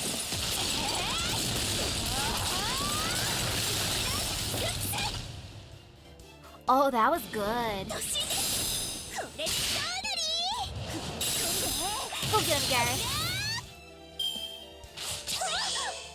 Ouch. That stings. あっち突進ですまっすぐこれでかなり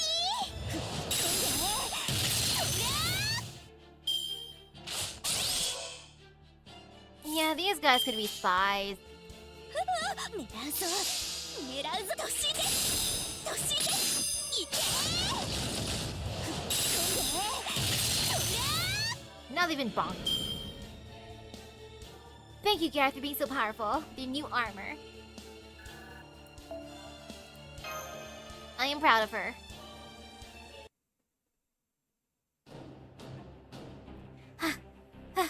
I beat them. I had to kill them, but... The castle! Londinium's under attack. I can worry about the rest later. Hurry, Gareth. Why are you doing this? I thought we were comrades. Ha! Us your comrades? Ridiculous. This piss poor excuse for an army just must be as soft as wait. Oopsies. Ha! Us your comrades? Ridiculous. This piss poor excuse for an army must be as soft in the head as their equipment is shabby. This so-called third platoon of theirs are all just paramedics. There's no match for us and our combat training. Go on, men. Kill every last person in Londinium. Women and children too. Damage good like this rabble have no place in our Britain. Sir, can you just like not? That's what you mongrels get. I wish I could see the look on Percival's face when he comes back here and finds all of its precious people dead. You bastard! Oh yeah, those guys deserve to be bonked. Granny! Granny! Sam! She's not... Shh! Be quiet and hide here, Samaria. Help will be here soon. Nan, damn it! All because she shielded Samaria. Where is everyone, Sam? What about Yuri? Or Otto? Or Camry? They're all okay, right? Everyone's okay, right? Of course they are. I saw them escape from the castle earlier. They're fine. They're all fine. That's why we have to stay hidden too. 1, 2, 3. Hey, there are 5 kids here, right? We're still missing a couple. They've got to be around here somewhere. Let's look around. We can't leave any witnesses. The oven fire's out. Take a look inside. What are you, nuts? I can feel the heat all the way over here. Looking inside will just burn you. No one will be stupid enough to hide in there. Exactly. These vagrants don't have a lick of sense. There's no telling what they'll do in a pinch. Never mind, I'll check it myself. Alright, let's see what's cooking. Somebody, please, save us! Gah! Huh? You dropped your sword. What are you? Rah! Samaria, are you okay? If you're alive, please answer me. It's Gareth. Samaria, we're saved. Gareth's here now. Really? Oh, you're right. It's Miss Knight. Did you beat those guys all by yourself? That's amazing. Thank goodness. I'm so glad you two are alright. No, they're not alright at all. I have to treat those horrible burns soon before. Come on, let's get you outside. No, we can't leave through the gate now. Let's go to the command room. It's safe there and it's got salves too. Percival and the others will get here in no time. We'll just need to hold up in here until they arrive. Yeah, okay. Thanks, Gareth. Come on, Samaria, don't get in Gareth's way now. I won't. I'm just glad everyone else is okay. Come on, we need to run. Stay close to me. Look, there's still Fairy here. Send more men over. Surround her and finish the job. Gah! Huh? How is she so strong? I thought all the real fighters were supposed to be gone now. I know her. That's half-assed Gareth. She's a coward who chose to come back to Londinium instead of going with the Child of Prophecy. She'll just give up if we attack her all together. Urk! You're the cowards here. You could never have killed everyone if you hadn't taken them by surprise. I don't need help to take on the likes of you. If you value your lives, you better run away right now and never. Uh-oh.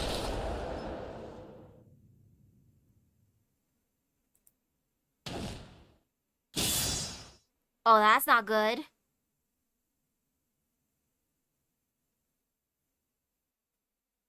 Good luck, Gareth. I believe in you, Gareth.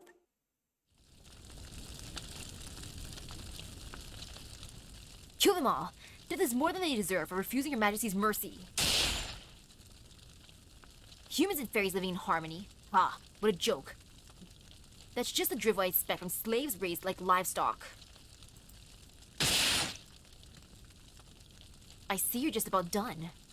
Woodwills may have failed to breach Londinium from without, but it was clearly all too fragile from within. It's fitting that these fools met their end by being too quick to trust other humans. Failures like them have no need for a hometown. Burn it to the ground. With Londinium gone, the Round Table army will have nowhere to go, and the Child of Prophecy's reputation will suffer. Be especially thorough with the command room. Maybe that will finally teach Percival a lesson.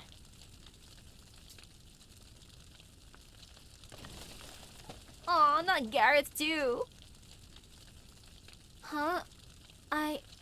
Why am I can't open my right eye. That's weird. What about the town?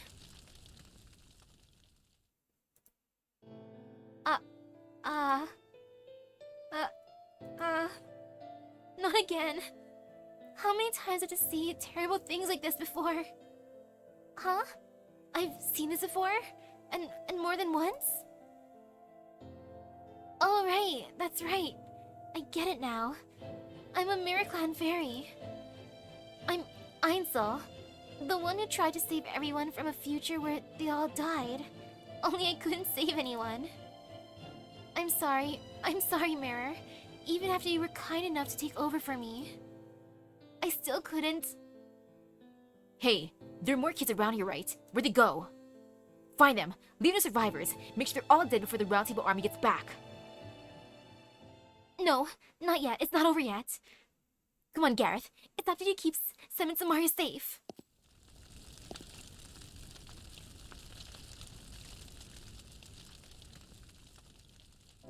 You know, Mirror, despite everything, I'm glad I was reborn into a new generation. The days I spent at Londinium were perfect, a dream come true. Everyone helped each other, accepted each other, trusted themselves to each other. They cared for themselves and they cared for the people around them. And you know what Misaki said about that? She said that was perfectly natural. So our Britain was sure to end up like that too. I wonder if we'll have that sort of world someday. Will there ever be fairies with a bright future like that? I really liked watching Misaki.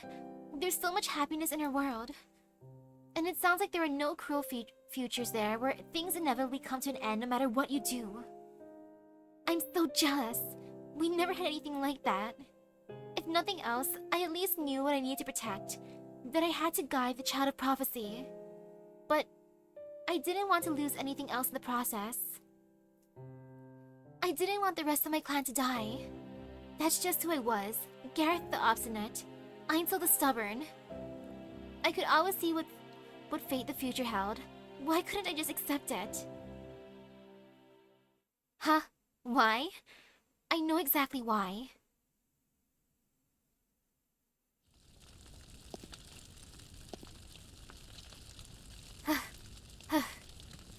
The command room is up ahead. Are the oil barrels all on place? I want it completely blown to pieces. That's enough. You're not laying another finger in this place. So there's still one left. You're obviously on your last legs. Normally, I wouldn't bother cutting you down. You could have managed to escape on your own, but I guess you just couldn't help playing the knight. Fine. I'll put this eyesore out of misery. Out of one of Percival's so-called soldiers has no business acting like a knight anyway. Shut up. You're the ones who have no business calling yourselves knights. I am Gareth, Knight of the Round Table Army. I'm the hard-working child of prophecy's first attendant, and the great Percival's #1 apprentice. This is just sad. But at the same time, Gareth, you're so cool. Ooh. Like, look at how cool Gareth is. Okay, she already has the guts. I can save that for now.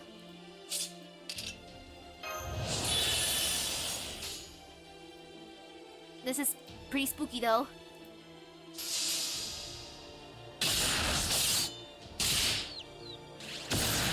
You got this, Gareth.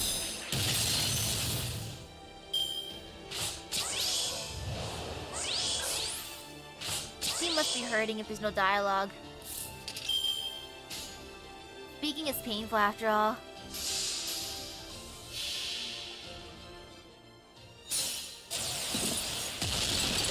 Unfortunately for Gareth, I feel like he's gonna go down in a blaze of glory. But glorious it shall be.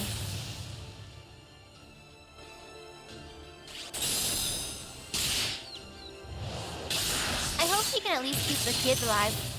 Because that's our goal right now. Keeping them safe. And yo, they'd be so proud of her. They'd be super duper proud of her.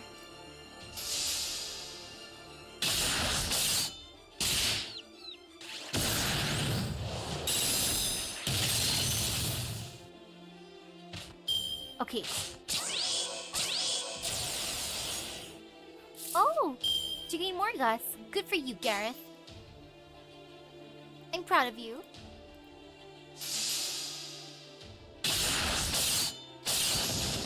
And since I took a nap, I can finish this section for the night. Or not section, like... Actually, no, this is a section. Section 22. For sure. Good thing I bought a movie ticket and it's in the afternoon, so I don't have to worry too much about waking up super early. I want to see The Boy and the Heron.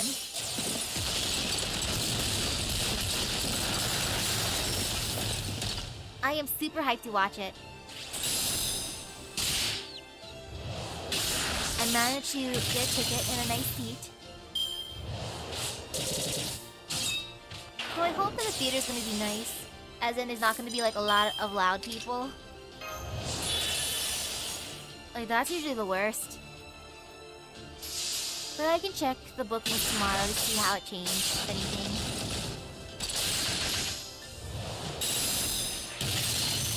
And I get to look forward to eating delicious, extra buttery popcorn.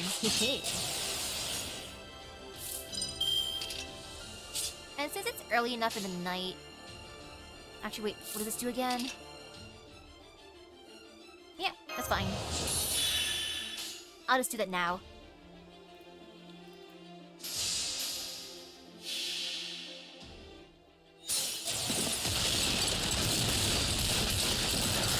I really should eat something later, though. And yeah, it's early enough in the night to warm up food.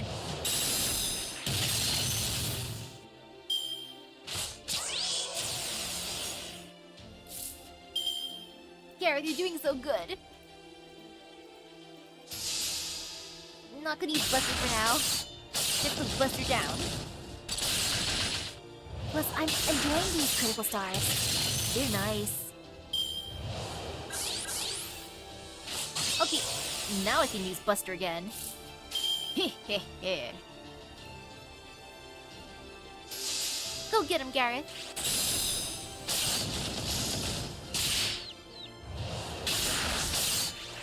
Look at her being a badass. Great job.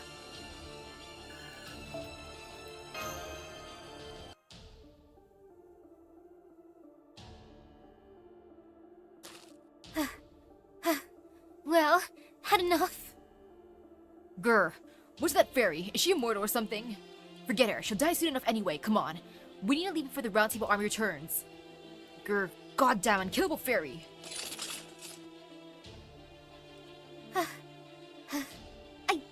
I did it! Now I just have to wait for Percival to... The command room's up ahead. Where are the oil barrels? Are the oil barrels all in place? I want it completely blown to pieces.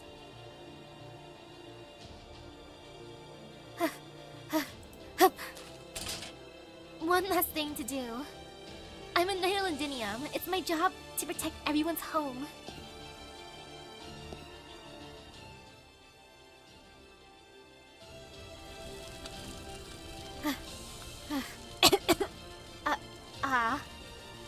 They really did plant a bomb here.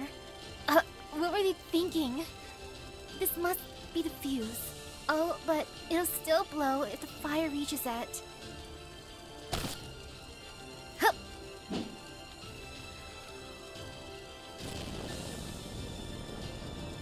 Whoa, look at it go. Oh, it hit the guys who were running away. That's great. Yeah, I definitely can't move anymore. Still, I should be safe here. The fire's not spreading that quickly.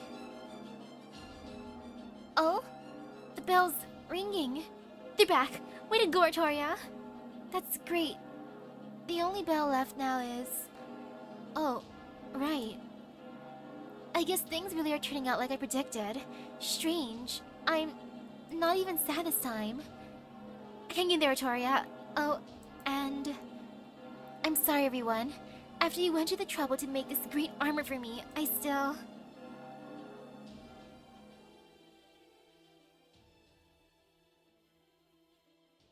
What are you apologizing for? We're all so grateful.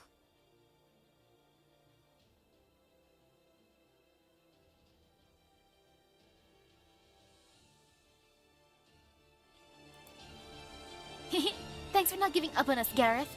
You were amazing. Right? No bad guy's gonna beat me. I'm a Knight of the Round Table, you know?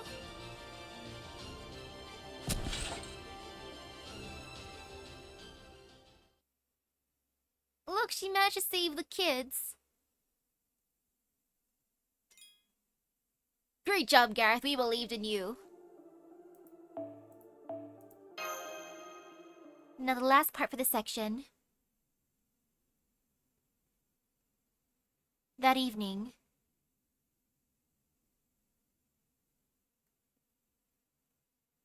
Okay, the fires are all out. Let's get the bodies out of here.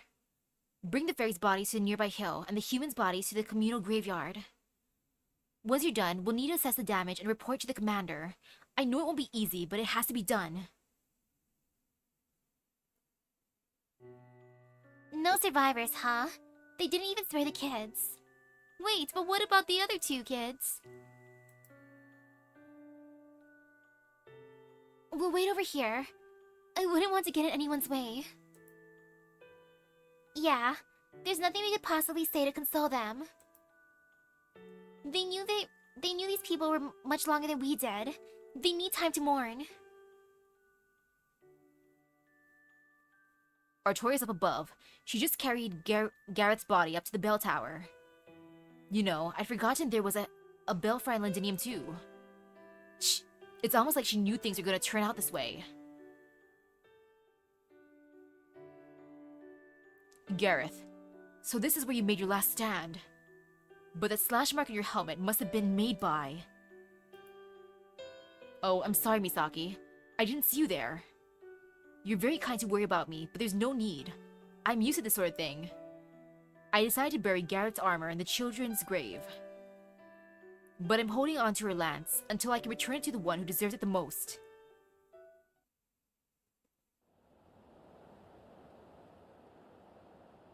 You held on your own for so long, but... I knew it. I just can't do this, Gareth. I can tell why Londinium was attacked. I'm not like you. I can't see the good in this world. I can't see anything worth Oh, you're here too, Misaki? Did you come to cheer me up or something? Thank you. But you don't need to worry about me. I was prepared for this. Still, I think I would like to ring the bell alone. I'd rather no one else see me like this, if you don't mind. Okay, understandable.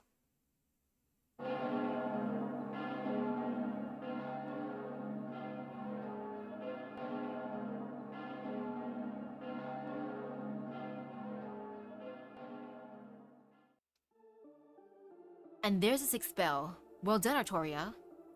The round fortress shall burn, and the bell of water shall appear, huh? Oh, welcome back, Blanca. How do things look with Knocknary and Camelot? So both sides are preparing to fight, and the only Tamlin summoned were Bargus and Lancelot? Balwan Sith's been disinherited, and is currently confined to her quarters in Camelot? Ah, right, she stole the Garden of Lost Will. No wonder Morgan finally lost her temper. So Spriggan's at Camelot, Mirian hasn't moved from Gloucester. Aurora is gathering her volunteer soldiers in Salisbury, and will rendezvous with the Child of Prophecy later. And no sign of movement from the Moors. Sounds like the calm before the storm. What is it? You don't seem like yourself. What's got your fine fur all ruffled? Did you push yourself a little too hard? Why don't you take a break then? You deserve it. From now on, we won't be able to just sit on the sidelines and watch. The battle between Morgan and Artoria, the 2 fairies of paradise, will decide which of them survives. As long as Morgan's defeated, the story will be concluded. They'll hold true even if they both die. The fact is, whether Artoria lives or dies isn't the point of the story. If only Ainsel hadn't left that hook. I don't know what she was so afraid of, but it was a really nasty trick. Still, as far as proper human history is concerned, all that matters is that Misaki survives. We're finally almost at the finale. Soon, the Land of the Fae's story will come to a close.